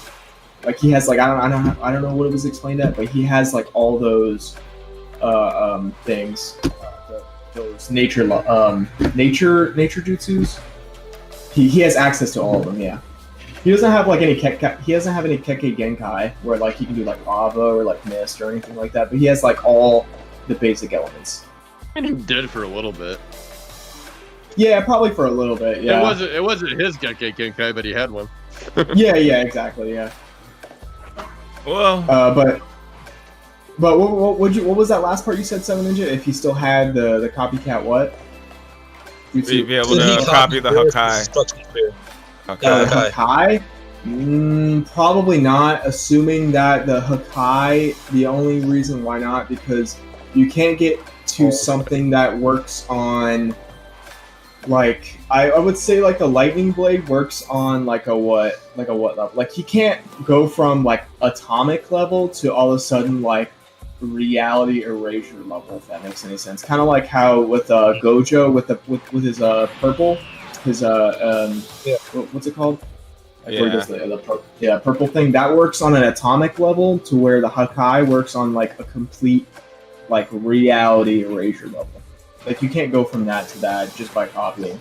You have to have some sort of like you have to be linked in some sort of realm of power to do that. Mm-hmm. Makes sense. Go ahead, Hunter. I think you had something. Yeah, so the Hakai versus regular Ki in Dragon Ball, it's two different. They got Ki and they got God Ki, so it's two different things. And we see a similar thing in Naruto, where these Otsutsukis they have different like we have ninjutsu and genjutsu. They have some other type of jutsu. Yeah. But I don't think they're still using the same chakra as us. So it's just a better version. I would say that Kakashi, if he's in Dragon Ball Z and his Sharingan is working on Ki instead of chakra, he can understand and do and copy any Ki based attack that he has enough Ki to perform. But if he doesn't have God Ki and understand how to use it, he won't be able to copy it. So like for the first time he sees it, no, he's not going to be able to copy it. But if he learns how to use God Ki, then he would. Yeah, like he could definitely copy like the Kamehameha wave for sure. I don't think he has like any problem doing that, especially if he got into that universe and had Ki like just readily available. He could probably use the Kamehameha wave, like if he were to meet Goku and friends and they were to teach him. But I don't think, like as Hunter was saying, like he can't just all of a sudden just use Jigen's abilities just because he saw him, even though he has gotten stronger and still has the copycat technique. But like it's just such a realm, it's just such a different realm of power, like Hakai and everything else like that with God Ki, that he probably wouldn't, like if he's not able to use Jigen's abilities, then he's definitely not going to be able to learn Hakai, which is like exponentially higher of a level than like Jigen's abilities, like anything we've seen in Naruto. Yeah, because we didn't. That's true, because we didn't even see Kakashi or Sasuke copy any of Kaguya's abilities in that fight. Yeah. Well, it sounds like to me like Kakashi's the clear choice, given Seven Ninja's original question topic. I mean, that's y'all choice. I'm going with the granny from Dandadan. She would not make it past Dragon Ball first season, bro. Dude, you tripping? She would fucking. She'd be up there. You get captured by that first dinosaur that Goku saved Bulma from. Oh god, she is kind of cracked. I'm not gonna lie. Like she was with Granny, Turbo Granny, as like a cat, obviously. But fucking Momo called her, and she's just like battling like this 1,000-foot monster, like just pretty easily. So I honestly, Hunter might have something there. But like. That's like in the manga, but like that's not really like a spoiler. Oh shit! Yeah, that's spoilers to me. She's so powerful. No, right? It's just like an offshoot like kind of thing. It's like at the end of the manga, or not like end of the manga, but it's like a bonus chapter kind of thing. Like as like kind of like a funny thing. Than Saitama though. No. Oh, you gotta understand. Not only is she the most powerful fucking whatever she is in her little area on the map of their city, she's also fucking smart, all right? She's wicked fucking smart. This bitch, she can fight somebody and look flashy while doing it, okay? This is the kind of character, if she was in Dragon Ball, she would constantly be just a little bit behind Goku and Vegeta, right there where Piccolo usually stays, just so she could show up and one-up them in a little flashy way to motivate them and be like, damn, I just got one-upped by a granny. I'm gonna have to charge up and do cool shit now. But the whole time, we still staring at Granny's tits. Facts. Yeah, I agree with that last part, staring at her tits, but that's it. I mean, yeah, I think my answer is gonna have to either be Ichigo or Invincible with that one. I saw, side note, I saw somebody debate Invincible versus Hancock, and Hancock won. I don't think so. Like Boa? Hancock, the Will Smith movie. Oh. Yeah. Oh, hell no. Am I thinking of Invincible or am I thinking of Soldier Boy? Invincible was Probably Soldier Boy. Who's the you mean blonde-haired one? Homelander. Homelander. That's the guy. Oh. Yeah, I don't think My bad. Homelander. I don't think Invincible Hancock's. would win. Yeah, 100%. Invincible's a. Or do you mean fucking Hancock Ghost versus Homelander? Yes, I think that's what he meant. Yeah. Homelander versus Hancock. Yeah, that's what I meant. That's what I Okay. meant. Yeah, I think. I mean, I don't know the It's entire like, scaling okay. of Homelander, but I know that he like blocked a rocket point blank, pretty invulnerable Might to have bullets. that one. Well, no, and Hancock also blocked an RPG blast, but he Yeah, that's what I deflected meant, it. But Just by doing that. also there was one feat that they kept bringing up. It was when he stopped that train, Oh, he just tanked because it. he just stopped it, like, yeah, just dead stop. He didn't fucking budge. You know what I mean? At the same And time, one of the things that I wanted to like, I was wondering why they didn't bring this up in the video, but when he fucking launched that whale miles into the ocean, that beached whale, that's a pretty big fucking feat of strength. I'm not saying Homelander It can't is. do it, but from what I seen, stopping that train was enough for me to say, yeah, Hancock got Homelander. So, but like at the same time, it's in the show The Boys, they did say that nothing that any military in the world can stop Homelander. So that insinuates that every nuke that every country has can still not stop Homelander. They can't beat him. So I think like stopping a train Right. and then every nuke in the world. Yeah. I don't know. I mean, they can't stop Hancock either. Yeah, but like, did they say There's that nothing like? that was stated that he could or couldn't, I guess. Yeah, Also, like, okay, Hancock flew to the moon and drew on it. Can Homelander do that? Can he survive space? Hey, his girl, Hancock's girl, said that they were the gods of the world, or like this area. I don't know what that kind of insinuates for that universe. But I just know that means she very said- high beings. if that would at least Yeah. mean that Hancock, I guess, is light speed or relativistic to light speed, because if you're going to the moon in less than what, like a month, then you have light speed. Well, we don't know how relativistic. long it took. Oh yeah, it was Yeah, definitely that less is than true. a week. It was less than 1 Yeah. week. Yeah, so yeah, that's definitely light speed or near. So I guess that he would probably outspeed him then. But it would probably just be kind of like where Homelander's stronger, but he can't touch Hancock. So there would just kind of be no point. Like, it would just kind of be a stalemate because neither, like, 'cause Hancock can't hurt Homelander, but at the same time, Homelander can't touch Hancock. So. Interesting. Alright, so since the top of the hour is up, final thoughts on who would best fit on Dragon Ball, and then maybe we got enough time for one more before switching on to Dragon Ball Daima discussion. I forgot who went first last time. Brockstrap, who after everyone's discussions, did you change your mind, or why not? Asta from Black Clover. He already used his key. Is that the Okay, one that God. they And copied he's off still of weak. Asuma to make? No, it's. I mean, I don't know. Everybody's. They're all good. I mean, in their own rights. It's hard to. It's hard. With them all being from different universes, anyway. It's hard to say which one technically would overcome the other. I mean, it's all. I wouldn't say there's arguments with bias necessarily, but I can figure out which one necessarily would be better than the other.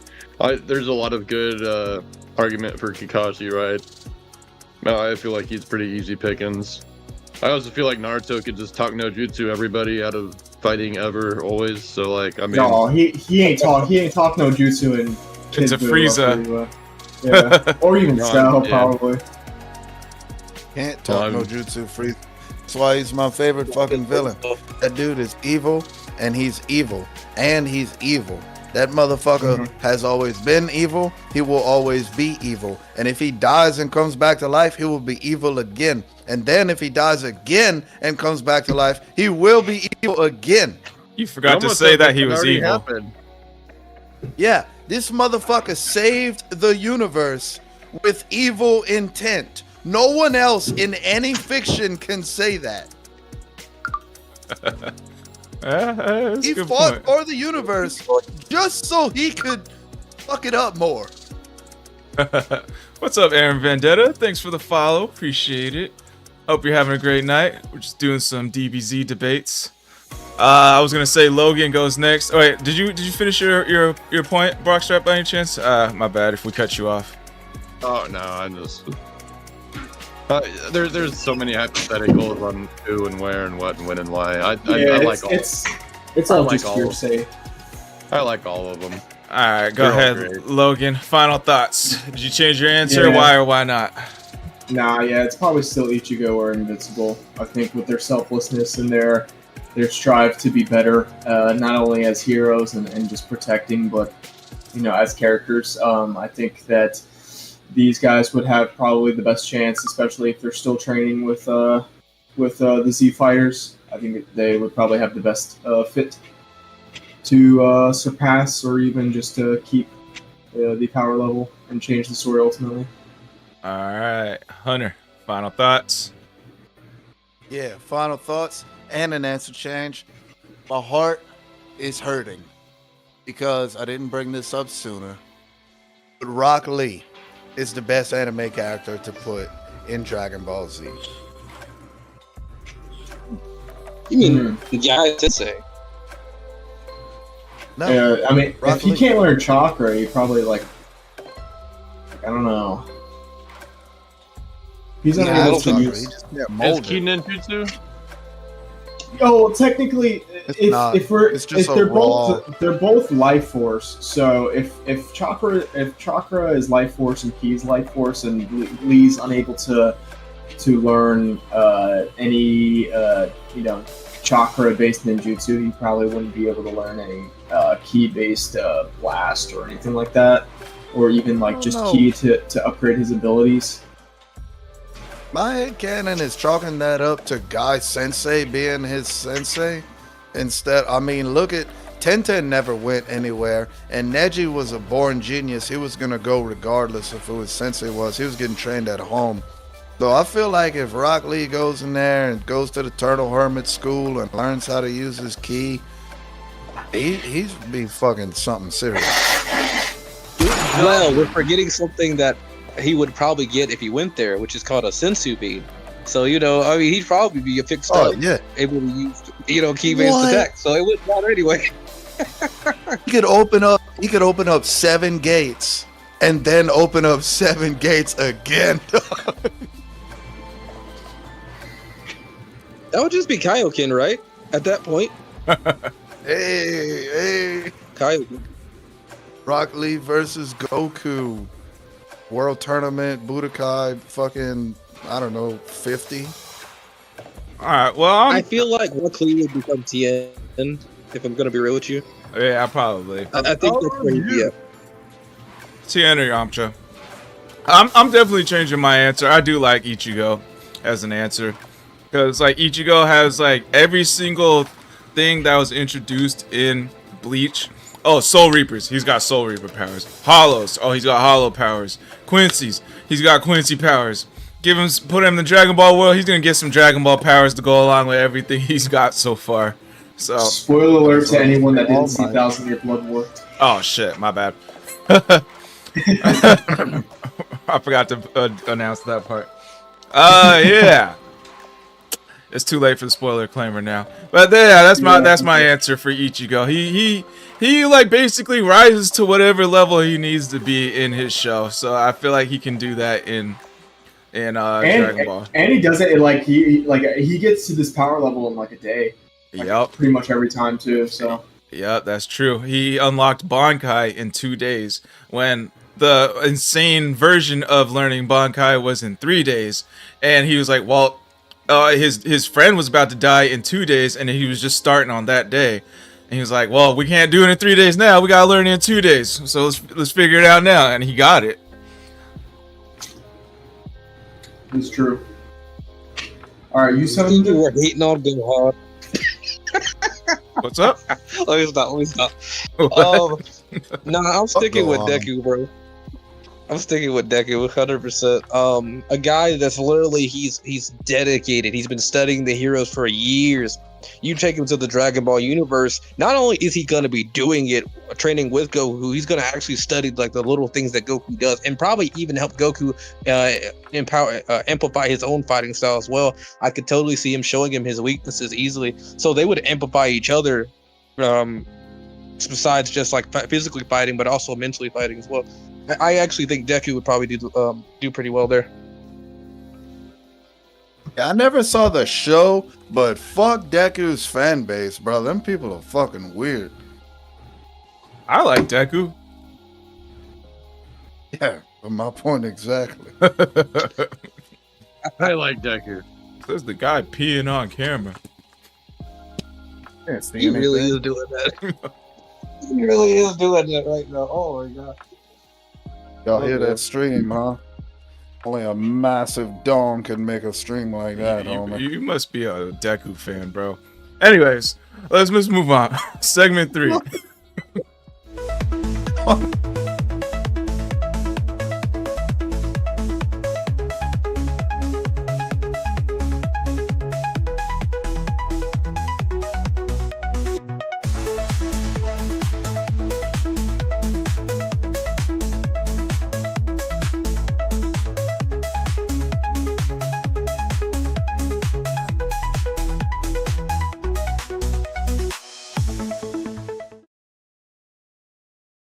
Later.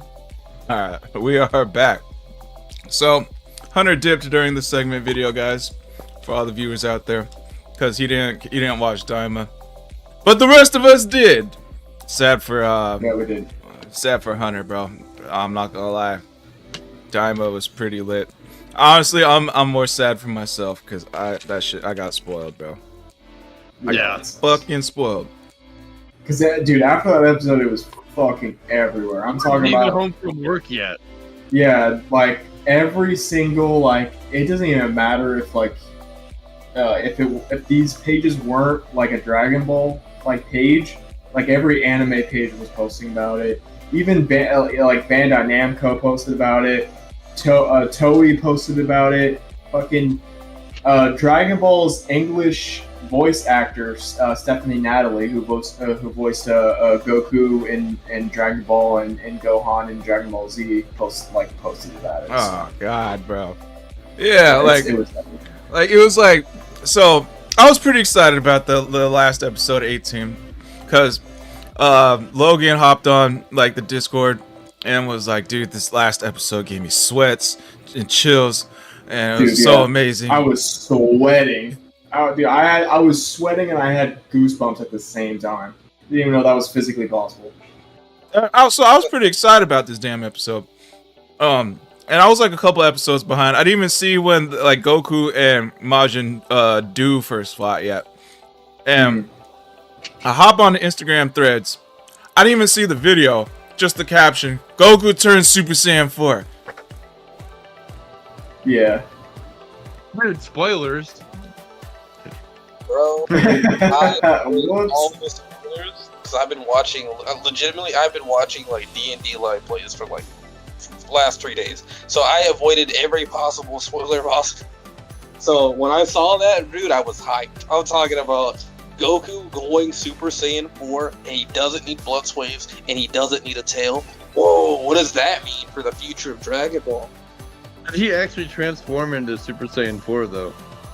Yeah, I'm that's like assuming. a big discussion throughout the community. Like, is it actually Super Saiyan 4? Like, we saw this, the transformation, but like it wasn't referred to anything like as such. Like, no one was like, oh, you know, what is this? And then someone explaining it like through monologuing that it's Super Saiyan 4. It was just like, it was just kind of that he just turned into like this, he transformed into this transformation. I mean, and like that was kind of the it. question is, did he transform? Because it was Nova that seemed to give him wwhatever power that transformed him. True. So it seemed like it was almost more Nova than it was Goku. It seemed, for me, my theory is that he brought Goku to the peak power that a Saiyan could have. Yeah. Which is Super Saiyan 4, and that's kind of explained in GT as well, where it's like, that's exactly why when Goku was a kid, when he turned into Super Saiyan 4, he went back to as an adult, because it is the peak, that transformation is just peak power for the Saiyan, so that's why he transformed back into an adult. That's what I think it is, but at the same time, I guess Goku didn't transform back into an adult during that, so it really is up in the air at this point in time. Well, after Bulma talking to Vegeta about the Blood Swave machine, she was insinuating that he could go past even the power that Goku would obtain. She was teasing Super Saiyan 5, so like, I guess I don't know where 4 being the peak would be. I think she meant what she meant was like you could surpass Goku in terms of Blunt Swave, because Goku didn't turn into Super Saiyan 4 using Blunt Swave. He was Golden Ozaru first, and then he saw the Earth, and then calmed down. That's like a whole philosophical thing, because like Goku's heart is now Earth, and yada yada yada. But it's very possible that because Vegeta just got like full on Blunt Swave amped, that like he would probably surpass Goku as a Super Saiyan 4. But I don't think there was necessarily any Super Saiyan 5 talk. I think like if we're talking about Super Saiyan 5, the closest thing would probably be Gogeta's Super Saiyan 4, where he has the red hair and all that. But yeah, I think that's as far as that goes. Unless you consider all those fan-made pictures of Super Saiyan 5 with the white long hair instead. Oh, no, I love Super Saiyan 5, don't get me wrong. That was actually created by Toyotaro, who's now writing the manga. Oh, shit. Yeah, that was created by, well, especially what was the Zycor? Zycor was created by Toyotaro, too, which is like the offspring of Goku. But to Brockstrap, to kind of give my thoughts on it, I did kind of like, when I saw Neva giving Goku the power to turn Super Saiyan 4, it really reminded me of like Namekian Guru giving Gohan and Krillin their unlocked potential. So like, and since like Neva is like the super powerful demon world, like legendary Namekian, like who's the better person to unlock Goku's potential than him? Is he? Was it ever explained that he's the god of the Namekians, or was it just he's like a really old, strong? It was like, I think Piccolo said legendary or something like that. Yeah, because I think when they were explaining Super Saiyan God, that like he got mentioned too, like this. Then this is why that was Zalama. Zalama, like because of Super Dragon Balls. Namekian God. Oh, okay. Yeah. I know who you're talking about, but we don't know what it looks like. Yeah, and same thing. How we don't know how Yamoshi looks like, who was the first Super Saiyan God. So I don't know. When you look up, I remember there was a period when he was Super Saiyan 4. Though I'm talking about like Daima, he had the red hair. Oh, he had red hair the whole time. So he doesn't have like the normal brownish, maybe we could say reddish tint, maybe. but like he has like the actual Gogeta red hair. So are we saying he's in an amplified state, or are we saying he's just regular Super Saiyan 4? I'm assuming regular Super Saiyan 4. It was just like a design change, in my opinion. I'm not 100%, but that's kind of like what I thought. I think it's an unfinished Super Saiyan 4 form. I think Neville he like forced the Super Saiyan 4 transformation, so it wasn't like complete. You know what I'm saying? You could probably also argue that with the wrists too, like his weird looking wrists, how it's not fully covered in fur, and also like the red hair, that it's not actually like complete as a form yet, kind of like Ultra Instinct. You could argue that, but like there's been no like mention of like what the form is just yet. I think everyone just sees the fur and just goes, Super Saiyan 4. But like we have no explanation of that just yet, so I mean I guess we're gonna have to wait till the series ends. But like as you can see here, like instead of like this like being black, like this is red, his eyebrows are red, his eyes are red, and then the fur's red, and then like obviously like you don't have these new clothes, it's just his E from when he was a kid. Especially like even seeing here, like you can see his fur goes all the way to his wrists, as opposed to the Daima version where it's like cut off like right about here. Oh shit, you're right. So I do think that like it is like an incomplete version, or like maybe you could even argue that it is Super Saiyan 4, but it's infused with magic, so that's why it looks different. So I'm not too sure, but we're just gonna have to see as the story goes on. But I'm pretty excited to see where they're gonna take it. But even though I do prefer the yellow eyes, the black hair on Super Saiyan 4, I do appreciate that, you know, as Toriyama's last gift to us, rest in peace, before he passed away, that I really do appreciate it. And even though I didn't really like the new design choice all that much, I do have to appreciate where they're going with it. And I also do believe that they showed us this, and Toriyama showed us this, because this is the transformation that Broly's going to get in the future. So I think that's kind of where they're going with it. I like that. All right, Brock, what are your thoughts like on 7 Ninjas question? I forgot what the question was. I forgot what Something about like is this a Super question? Saiyan 4 like a super powered version of it? Why the change?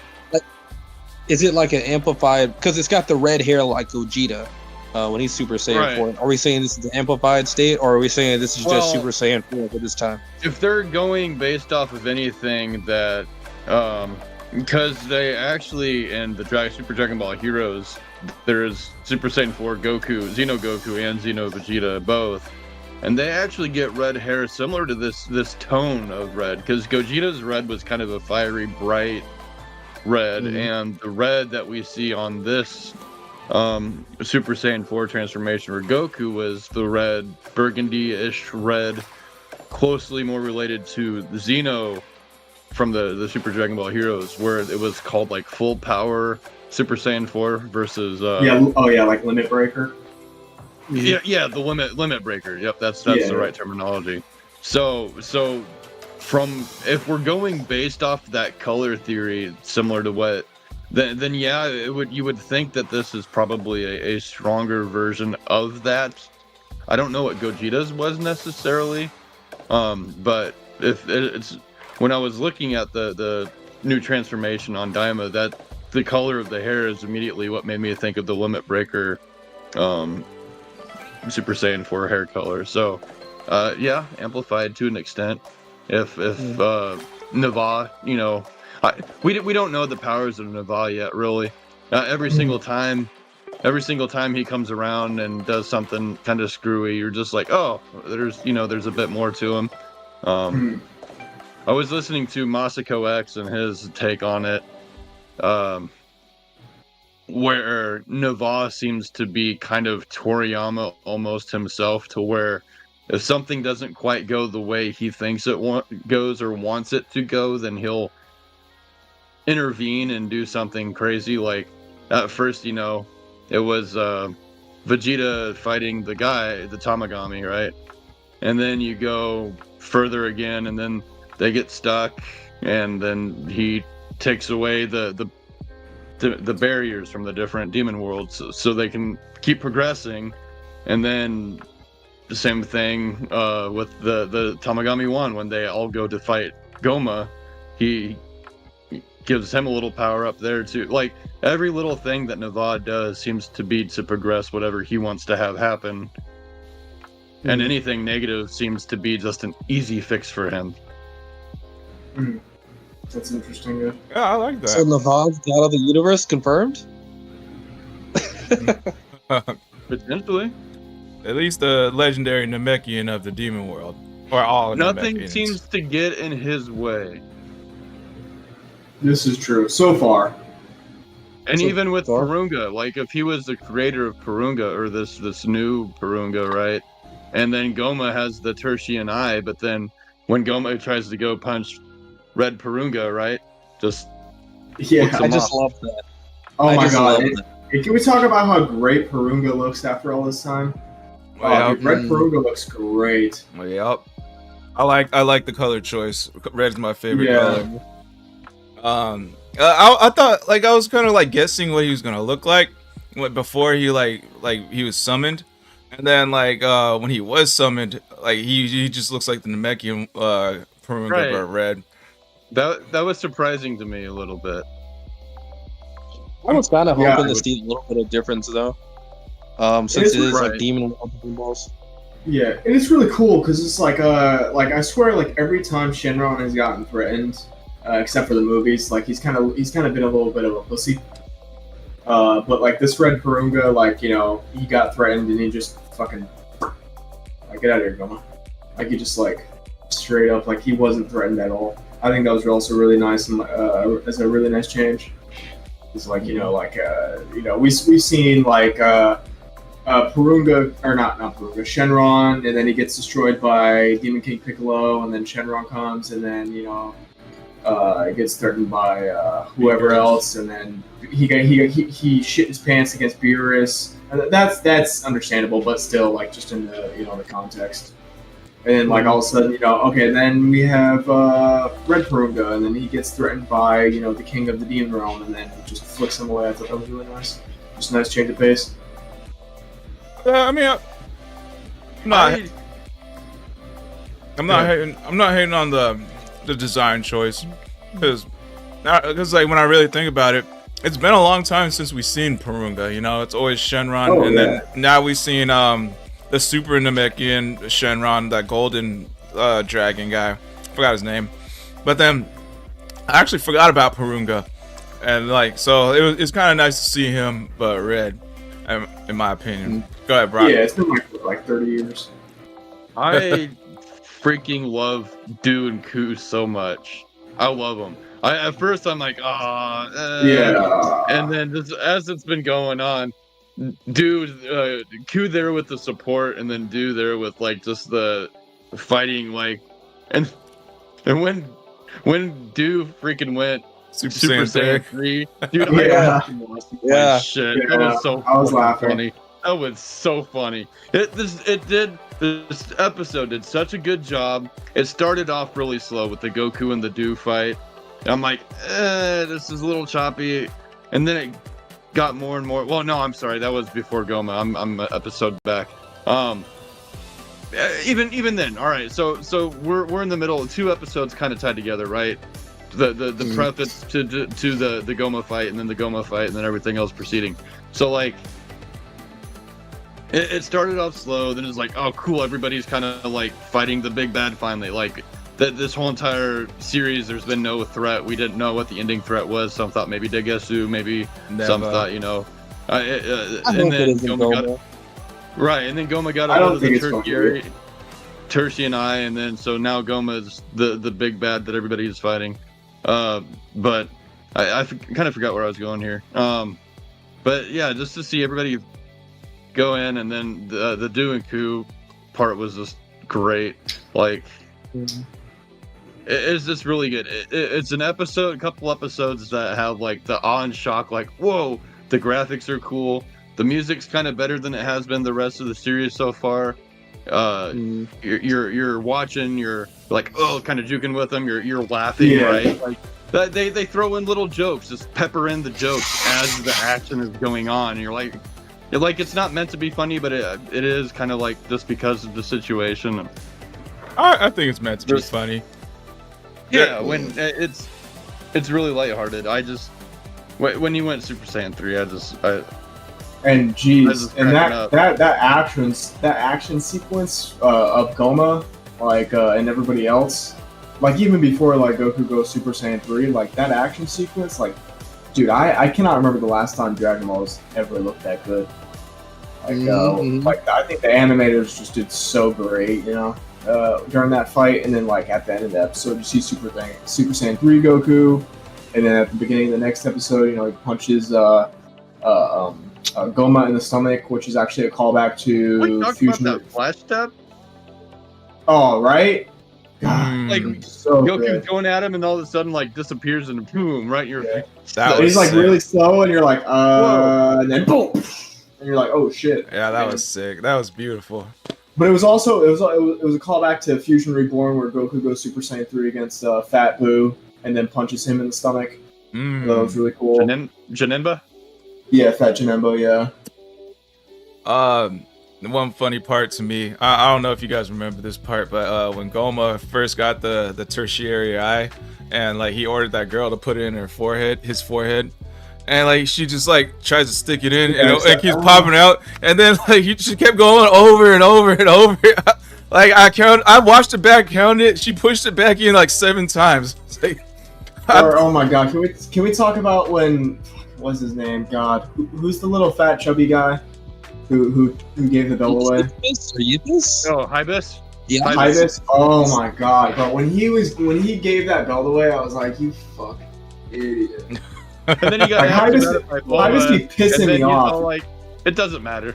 Yeah, I mean, like she's like, oh, I'll give you a kiss for that belt. He's like, no, I don't want that shit, but I want that hat though. And I was like, oh my god, like there's just no way. And then he sees the like Bulma's like, yeah, doesn't that eye look a lot like the one on your belt? And then he's like, oh yeah, it doesn't matter. And then you see that like that sweat of like worry going down his. I'm like, oh.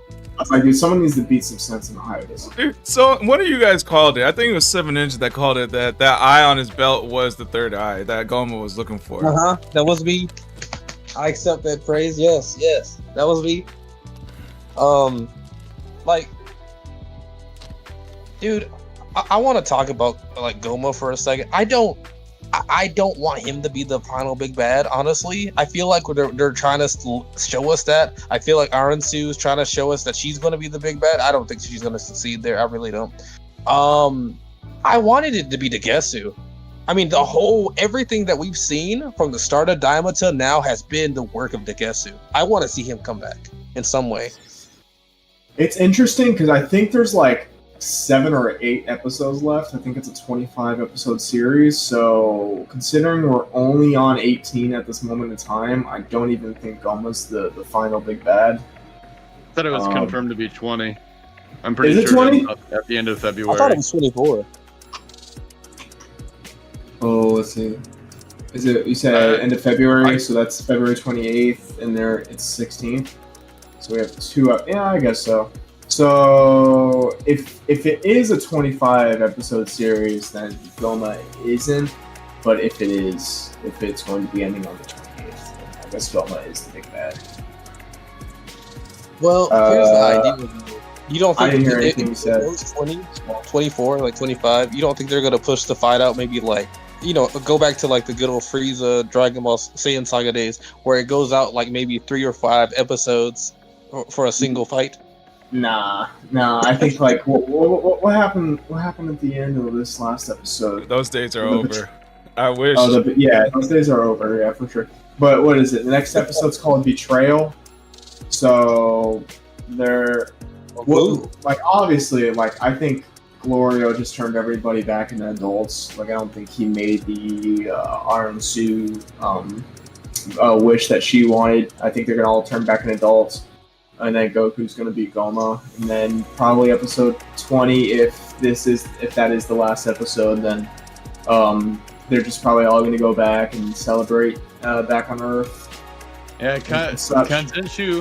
Kensenshu says it's only 20. Yeah, I'm seeing a lot of articles online saying 20. 20? Okay, so if it is 20, then next episode Goma will be defeated, and then episode 20 is probably going to be the afterthought of like everybody returning home and all that.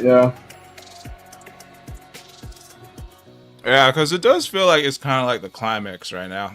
I wish there was 25 episodes. That'd be sick. Yeah, but this does kind of feel like the climax, because like Goma's not going down for shit, bro. He's like Super Saiyan 3. Okay, maybe this is the one that can even things out. No, Super Saiyan 4. No, dude just keeps getting up and up and up. And it's like it's like fucking Hunter. It's like Hunter's shitty analogy he had earlier. That's part one. Hey, you can't blame a brother. Brother just want to talk about penises. The wolf though, from not the Tournament of Power, but the pre-Tournament of Power, the wolf. Drama. Well, they were both. He was on both. Because like he kept growing with power. Everything was getting hit, and I feel like that's the same thing we were seeing with Goma. I wonder the height making him stronger every single time. I wonder if Paranga's flick is going to amplify him in any way. Because that was just you're nothing to me flick. Like, you know, if he's absorbing power after every attack, could that be what happens? I don't think it's Oh, go ahead, sorry. No, even if it was, and considering next episode is episode 19, that's probably where it's going to end. So I don't think. I think if they all get turned back into adults, that that's probably just going to be it. No matter if they're getting if Goma's absorbing power through it. So to get that. There you go. If I kind of want to go back to Super Saiyan 4. If that's not Super Saiyan 4, then what is that transformation? Because that looks like damn near identical to Super Saiyan 4. It's either a forced unlocked Super Saiyan 4, therefore it doesn't have like all the necessary power to be considered Super Saiyan 4, kind of like a UI omen or like a UI sign kind of thing. B, it's Super Saiyan 4 mixed with magic. Or C, it's a completely different form altogether. Well, if it's a completely different form, like, what would it be then? Like, that's like it could be like the ultimate form of what Broly was doing, which is like it's kind of like Berserker. What were they called? No, they call it something else. Like he had. No, I think it either starts with an H or a Z. Are you talking about like the Super Saiyan versus like that raging Super Saiyan form? It's like when he before Frieza killed his dad in the Broly movie, Hikari form. Mm. It's the ultimate version of the Hikari form, where it's like he absorbs like the Ozaru, like he is pretty much the Ozaru himself. Yeah, the Berserker type form. Yeah, kinda, but but a little. It's just like the utmost potential of that. Okay, so I could see it being more of like the Omen Ultra Instinct to the Ultra Instinct mastered, you know? Yeah, I hope it is, because I want to see my boy with the fucking black hair and the gold eyes. I kind of like the red hair. I'm not gonna lie. I don't know. It's Super Saiyan 4 is my favorite transformation, so I think the black hair kind of like with him going back to his Saiyan roots, where pretty much all Saiyans have black hair. and like and all that. And I also think from like a design standpoint that like red on red on red on red kind of doesn't really stand out all that well. Like red eyes with the red eyebrows with red hair, like I mean, like with Gogeta, Super Saiyan 4 Gogeta, his hair turns like reddish orange. Like to me, that meant like it was stronger. But Super Saiyan 4 also has like brown fur though to counteract that. I didn't notice that. I'm gonna have to look this one up. Fuck, I had another question. One of you guys also called something else earlier. I think it was also Seven Ninja. He said, what was the Supreme Kai's brother's name? Degus. Yeah, that you said that he was gonna betray Goma.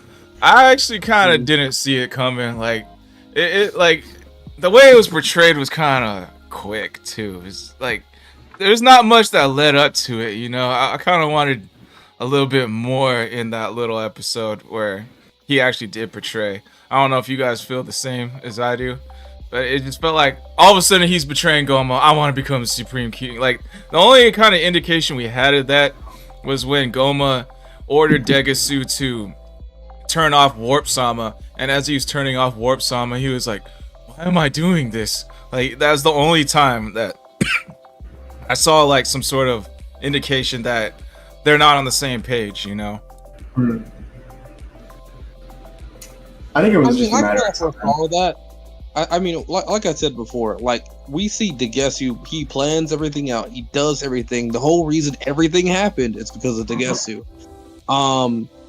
Goma has not shown, even every episode we see, Goma has not shown any form of actual skill, any form of strategy. Nothing's there. I felt like even from the very beginning, I was like, this is a means to end. It has to be, because there's no particular reason besides I just don't want to die. That Degesu wouldn't betray him. There's no reason not to, because I would say the only thing that I wish he would have done, which kind of works with what is it Navara? I'm talking about Shin. Said like he doesn't see the full thing out. Like he doesn't see everything, or doesn't have a vision. I don't like the idea that he took the eye. He didn't just take the eye, because honestly, if Degesu would have took the eye, he would have been the ultimate villain right then and there. Yeah, I do agree. Yeah, because like a Supreme Kai, like just talking about their race or whatever. I forgot what the race is called, but like a Supreme Kai with like, yeah, what was it called? Glend. Oh yeah, Glend. Yeah. So like a Glend. Being how like special they are, like just as a race in general, because I mean we don't know what Goma is like, and it's really never explained. But like we know throughout like the entire like Dragon Ball history that Glens are pretty special races. That like if he would have got like the highest of the demon realm's power, that he would probably be more of a force to be reckoned with than just Goma getting it. So I do agree there. But it is what it is, Yeah.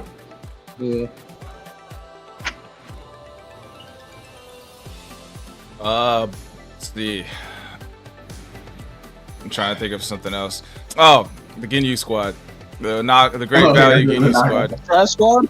Yeah. Bro. Walmart version of Ginyu. Bro, I don't even think they can beat regular Ginyu Squad. Yeah, I don't either.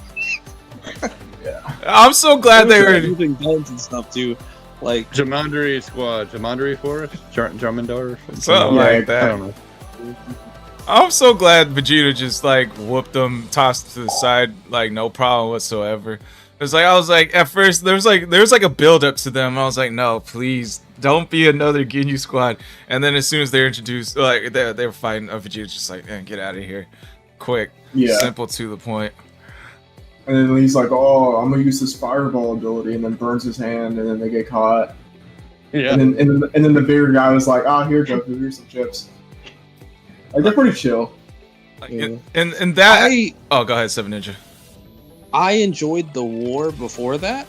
Seeing every character come in, like this kind of also said to me like this is near the end of the show, because every character showed up to like help fight the Germain army, so I enjoyed that.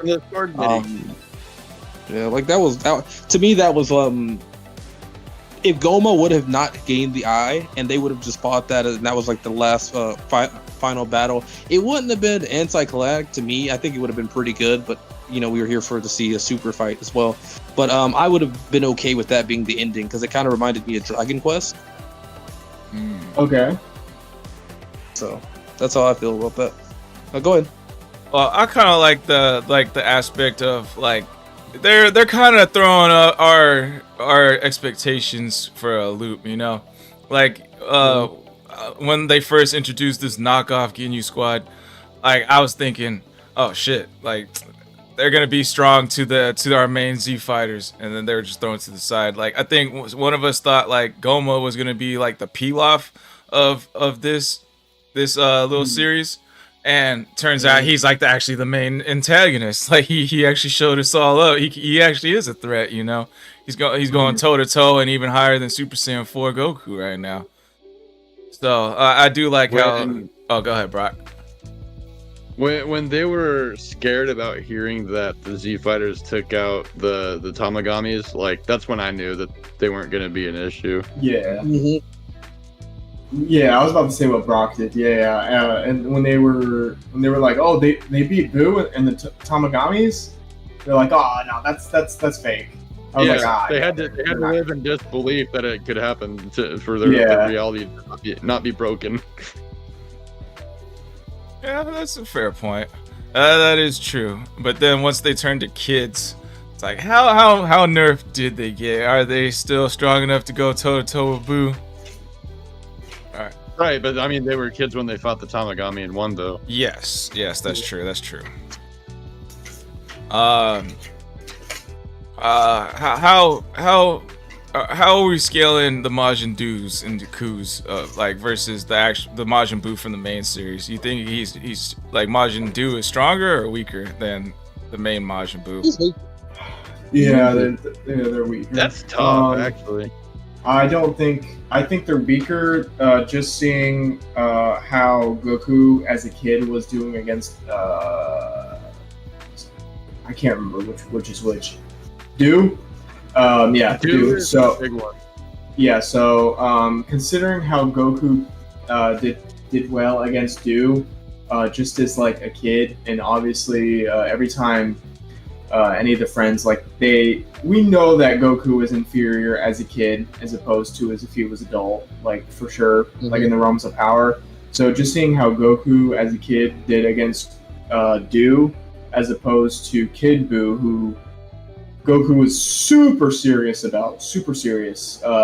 Like especially when they all got transferred to the Kaioshin realm, Goku got very serious against Kid Buu, and even didn't hold a candle to him as Super Saiyan 3 as an adult to Buu, so I don't think they're anywhere near as powerful. The only thing you could argue, I guess, is that when Arinsu was making Do and Ku, that they were like, oh yeah, that's because he wasn't like he was like a failed product, essentially. Like he wasn't like fully done, but at the same time, yeah, exactly. But like at the same time, if Goku Super Saiyan 3 couldn't really beat Buu on his own, and Super Saiyan 1 was fighting against Do on equal ground, then I don't really think that they're stronger than Kid Buu. Good point. Fair point. Plus, Kid Buu also had like extra time to fight before he would. Yeah, Kid Buu was also like fighting Goku in there too. Yeah. That was like another thing. Like when Majin Ku was first introduced, the skinny, smaller one, he was like menacing at first, and then turns out he's a joke. And then Majin Buu is like when first introduced, pops out all goofy, yelling and shit, but he's actually the strong one, you know. Yeah. He was the ultimate support character. He is there for his brother, damn it. I did want him to get back into fighting though, because I did enjoy his fights. Majin Ku, I did enjoy Majin Ku's fights, so I'd love to see him get back into fighting again. Even maybe get a power up in some form of way. That'd be kind of cool to see. Well, didn't he go in against the first part of the Goma fight? Because Aaron was yeah, like, he did. Hey, I thought you weren't, or whatever. Why are you going? He's like, yeah, I'm pretty strong, or whatever. Yeah, then she was like, no, you're not. Oh yeah, like when they were gonna fight over the Dragon Balls in one-on-one battle. Like, I imagine Ku was Yeah, like, yeah. all right, I'll go fight. No, why not? Yeah, what? Dude is stronger than you. Sit your ass back down. Yeah, for real. That's exactly what happened. So, it is the top of the hour. Anyone else got any like last few comments, final thoughts, topics for us to go over? Dragon Ball I Diamond. guess. What are your expectations for the end of the series? That's a good one. The predictions. We'll start with Brock. I'm pretty sure Glorio is probably gonna use whatever wish he's gonna have for the Z Squad.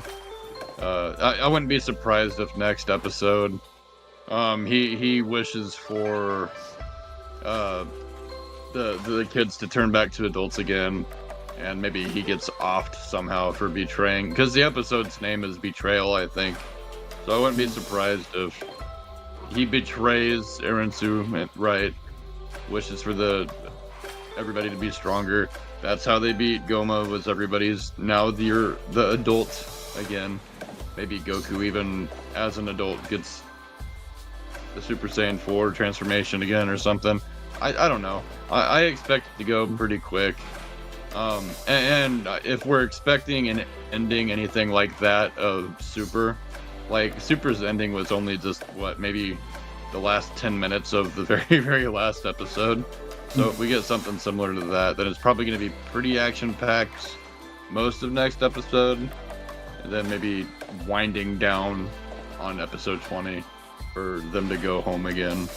And then it'll be something kind of like the end of what's that one-off that came out? Goku and his friends, or whatever. Goku and friends. Oh, Yoso and Goku and his friend. Yeah, something like that kind of ending to where, oh, we'll see you next time, kind of. Yeah. I kind of am thinking like he had that like inner monologue. We didn't hear any words. Like if you were reading subtitles, you didn't see any words on screen. But we saw everything he was thinking about as he was about to make the wish, and it was nothing but Goku, all the adventures they had together and stuff. So you can see that he's like actually struggling to like go through with Arinsu's plan. Like betrayal, I think could be a double meaning. Like, does Glorio betray Arinsu, or is the betrayal Arinsu on Goma? But like from everything we've seen on like the last episode, it looks more like Glorio is gonna betray what's her name, Arinsu. So I seriously think they're gonna cause since there's only like 2 episodes left, there's gotta be a conclusion to episode 19.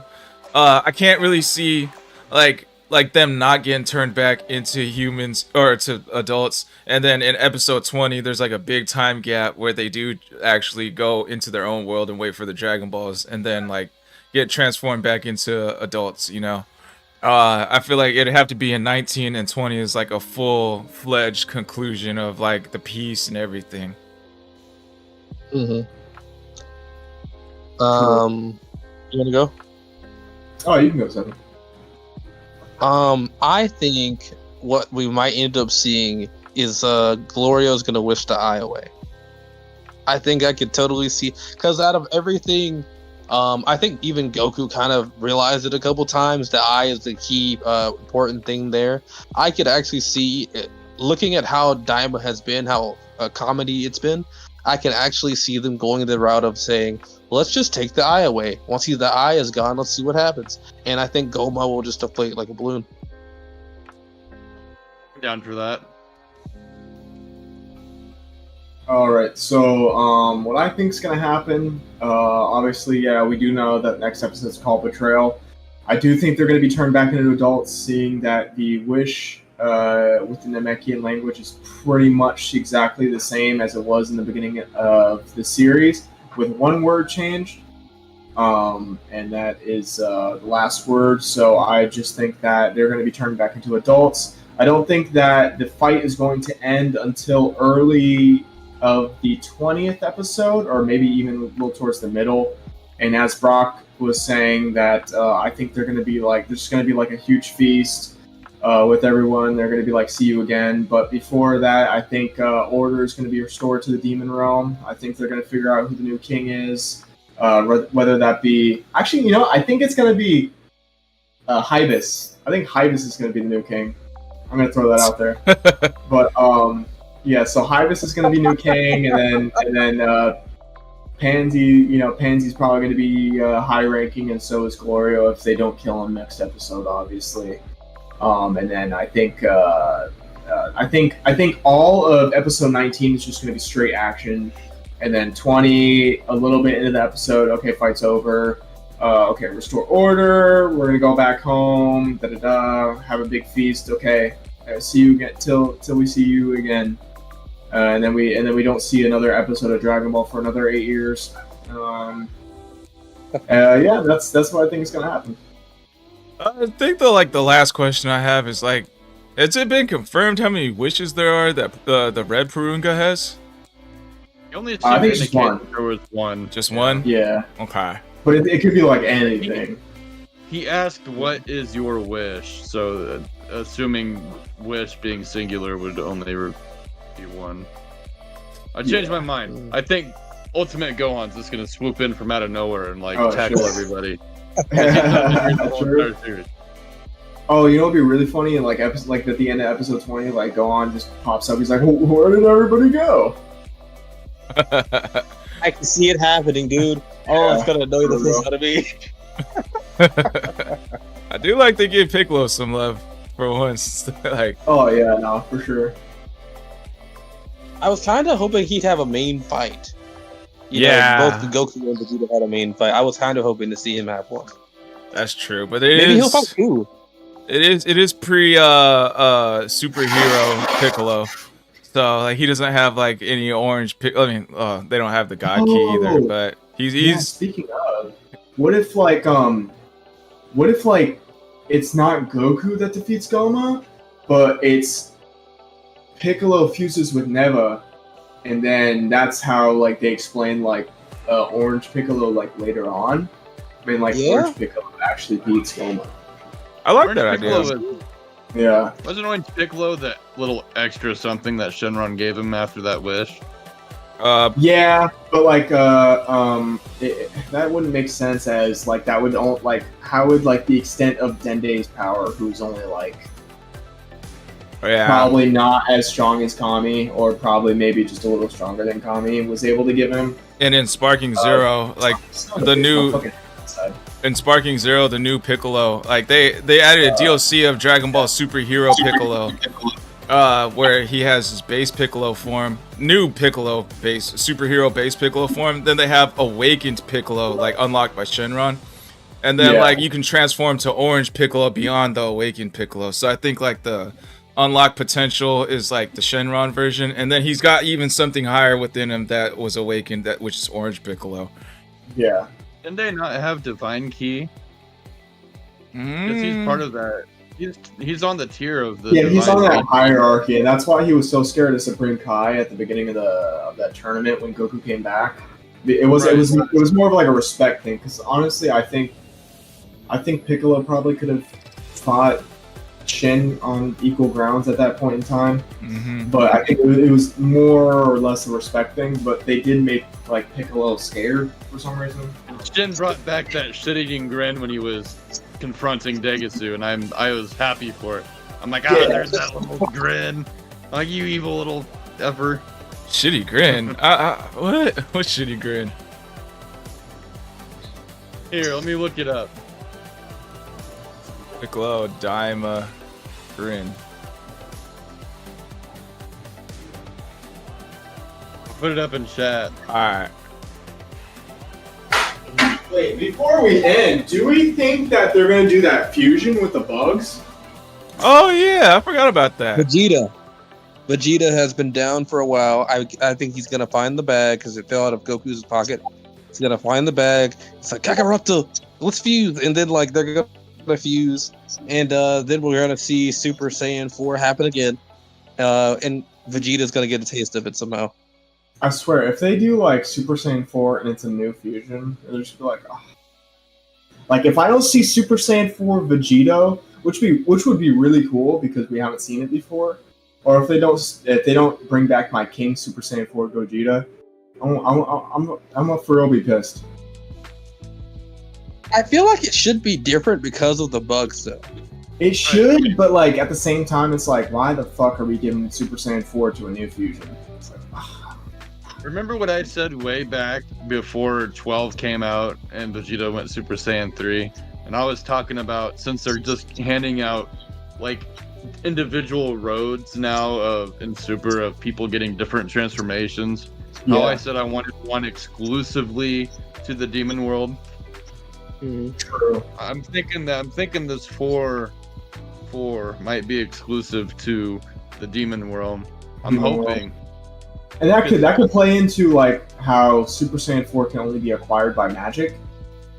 Yeah. I could see that road because like obviously like with Brock String like are saying is like Vegeta's taking the God of Destruction route, Goku's taking the Angel route, Broly's taking the Saiyan route, and then Gohan's taking whatever fucking route he's taking.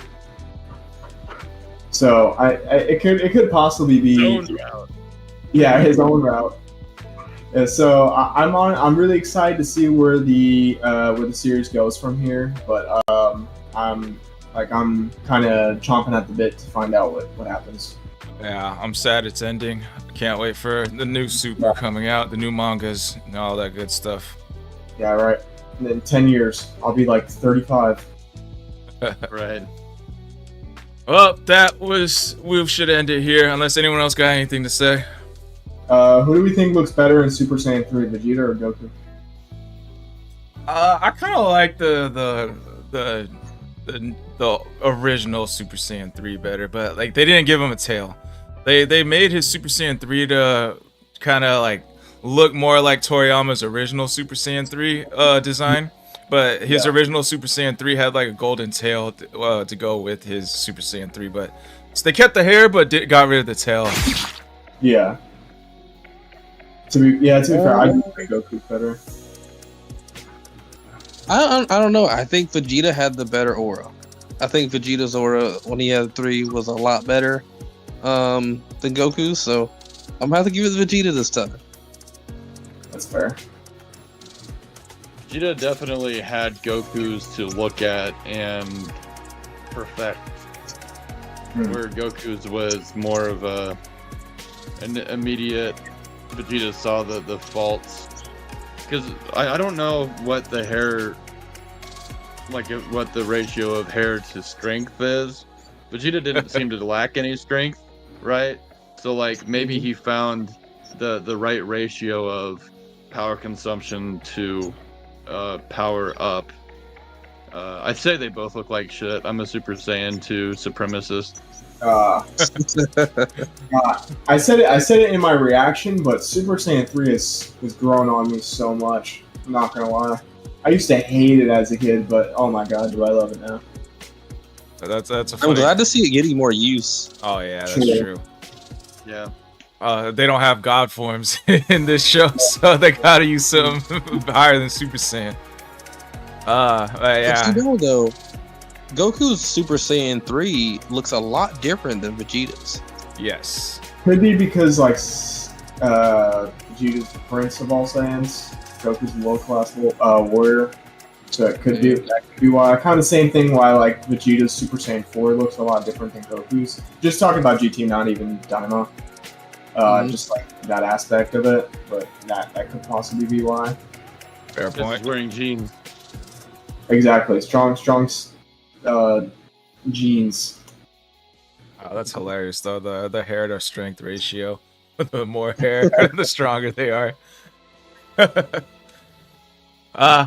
Alrighty, guys. Anything else before we close it off? Well, before we leave, Squall, show your Dragon Ball figurine. You know, we just saw this Mexican over there, Logan, pull out a Super Saiyan 4. I know you got something. I also got this one. Hey, you know you got to show off. He done showed off two on us, bro. Come on now. Look at that tricep, bro. Hey. Every time I look at it, I gotta clean myself up. Dude, look at the shoes. Like you can see the fucking. That's insane. What? Look at that texture. Hold on, bring it up closer because you're green screen. A little closer. Oh, Okay. Dragon Balls. Okay. There we go.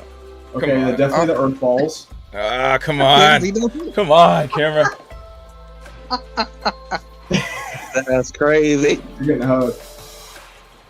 All set Yeah, with Dragon that's Balls. pretty nice. Let's see what else do I got.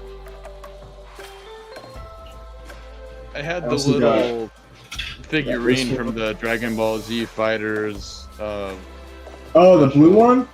Yeah, I Yeah, I had got that one, that. but my kids destroyed it. Oh, I have that one too, but it's still in the package. I just don't know where. Alright, here we go. Oh. What's UI? the I hear the, Oh. I hear the trumpet. Daddy pulled out a Super Saiyan 3. Oh my god. Sir. Don't even ask me about how many Dragon Ball clothing I have. I don't want to show you how many Dragon Ball underwears I have. My kids got some Dragon Ball underwear. Yeah, I have like 7 pairs. It's so bad. That's great. That's it. I think Squall's looking for war to show off. He needs to turn off his damn green screen. Oh, dude, I have this mug, and it's Gohan, and then when it gets hot, it like reveals Goku, like helping Gohan do the father-son coming in, you know? That's pretty dope. Oh, and I got some sensu beans. Oh. I got little Goku. Oh, Snoozing. that's pretty cool. Yeah, we're sleeping. And then I got a bleach one. Haven't opened yet. Oh, okay. Bring it to your left. There you go. There you go. Oh, Bleach dumb guy. figurine. Oh, that's the Fullbringer arc, Ichigo. Yeah. Okay. Well, I think that's it for us, Squall. If you want to take us out. Does anyone else got something to say? Yeah. Follow me on Rumble. Get Rumble Premium. All in on Rumble. That was it. Oh, see, you got an outro question, 7 Ninja? By any chance? Who's the best babe in Dragon Ball? How about that? We've done that one before. A bunch of times. Yeah. Well, Logan, I know you got something, bro. It's first time you've been back in a while. Come on, what you got? Alright, so announce your any announcements, plug your socials. We can do favorite waifu again. And favorite part of the podcast. So I am SquallRush. I got the link tree. Check it out if you want to follow my other platforms. I got the buy me a coffee account if you want to donate to me on whatever platform you're watching on, just in case there's no donate button. We'll be posting a reverse Nuzlocke video probably tomorrow between me and DT Dub, so check that out. And I thought of a new Dragon Ball DBZ Sessions video, so that will be in the works after I collect some more data. Let's see. Other than that, favorite part of the podcast probably be Dragon Ball Diamond discussion. Super Saiyan here. What? Oh, Hunter, because Hunter wasn't here. Easy. No, well, I'm not. Other than that, best waifu in Dragon Ball. I always gotta go with Chi-Chi, bro. Like, Goku is a damn bum. And Chi-Chi stuck by him no matter what. Cooked for him. She holds it down, bro. Cleaned for him, gave him kids.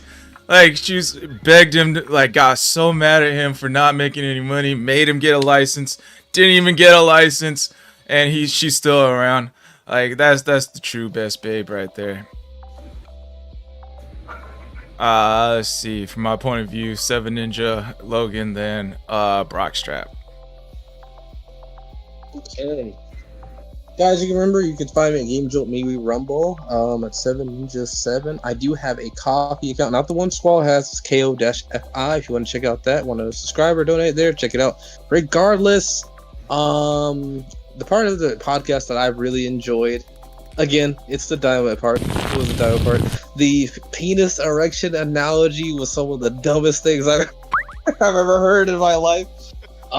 Anyway, best babe is going to be 18. Good choice. Great choice. Yeah, sure. I feel like I stole it. Yeah. No, I like there's no bad choice, like for real.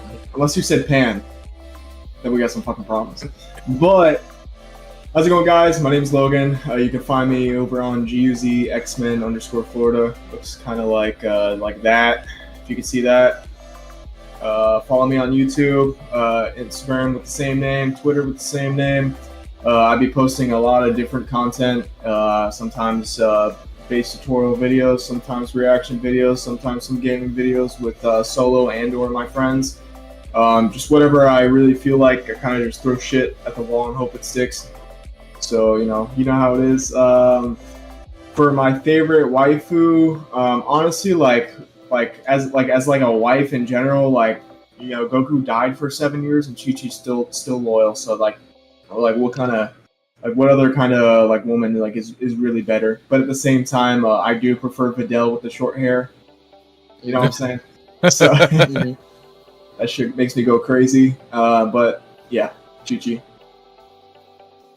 Interesting choice. I kind of like Videl with the long hair better. I don't know.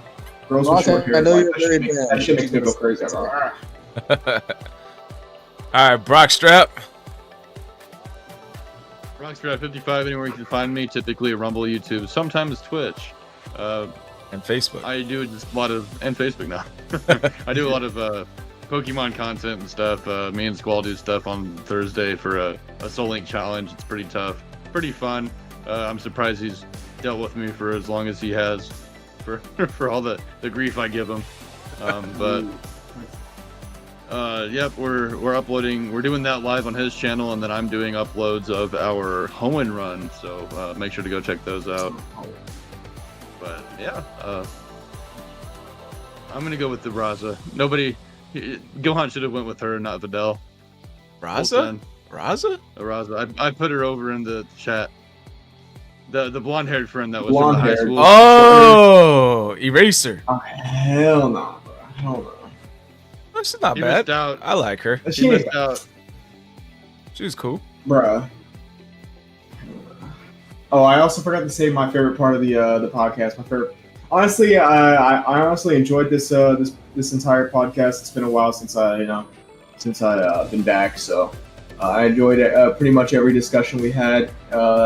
Even penis analogy was all right with me. I thought it was a little fun, So yeah. Also, another outro question for everybody. Favorite Pokemon any generation? Starmie and Charizard. That's rough. For Alligator. My favorite part was Mario's sick. When Hunter said he wasn't mad at me, he was just disappointed. It reminded me of being back home. For real. What about you, 7ninja? I was gonna say a Digimon or something. Dude, have you been playing Pokemon TCG, Hunter? Or not Hunter, Logan? TCG? Yeah, the Pokemon Pocket. It's a mobile game. Oh Yeah. no, I've been playing PokeMMO, which is multiplayer. That's a good one. We were playing that one too for a while. I'm gonna restart Black or White. So if you guys get to that after Hoenn, let me know. Okay. Yeah. We're on Diamond and Pearl right now. So once we're done with this one, we're gonna switch on to Black and White. 7ninja, you're back. We're saying favorite Pokemon in any generation. Greninja. What? Greninja. Oh yeah, that's right. Greninja. That's right. Yeah, I knew that one. Well, alrighty, peeps. Thank all the viewers for being here. Thank all the panel. It was a lit one. We'll see you guys for Senzu Talks on SquallGND for gaming and random nerdy topics. And then next Sunday is Nerding Out. So we'll see you guys in the near future. I'll catch you guys. Peace. Deuces.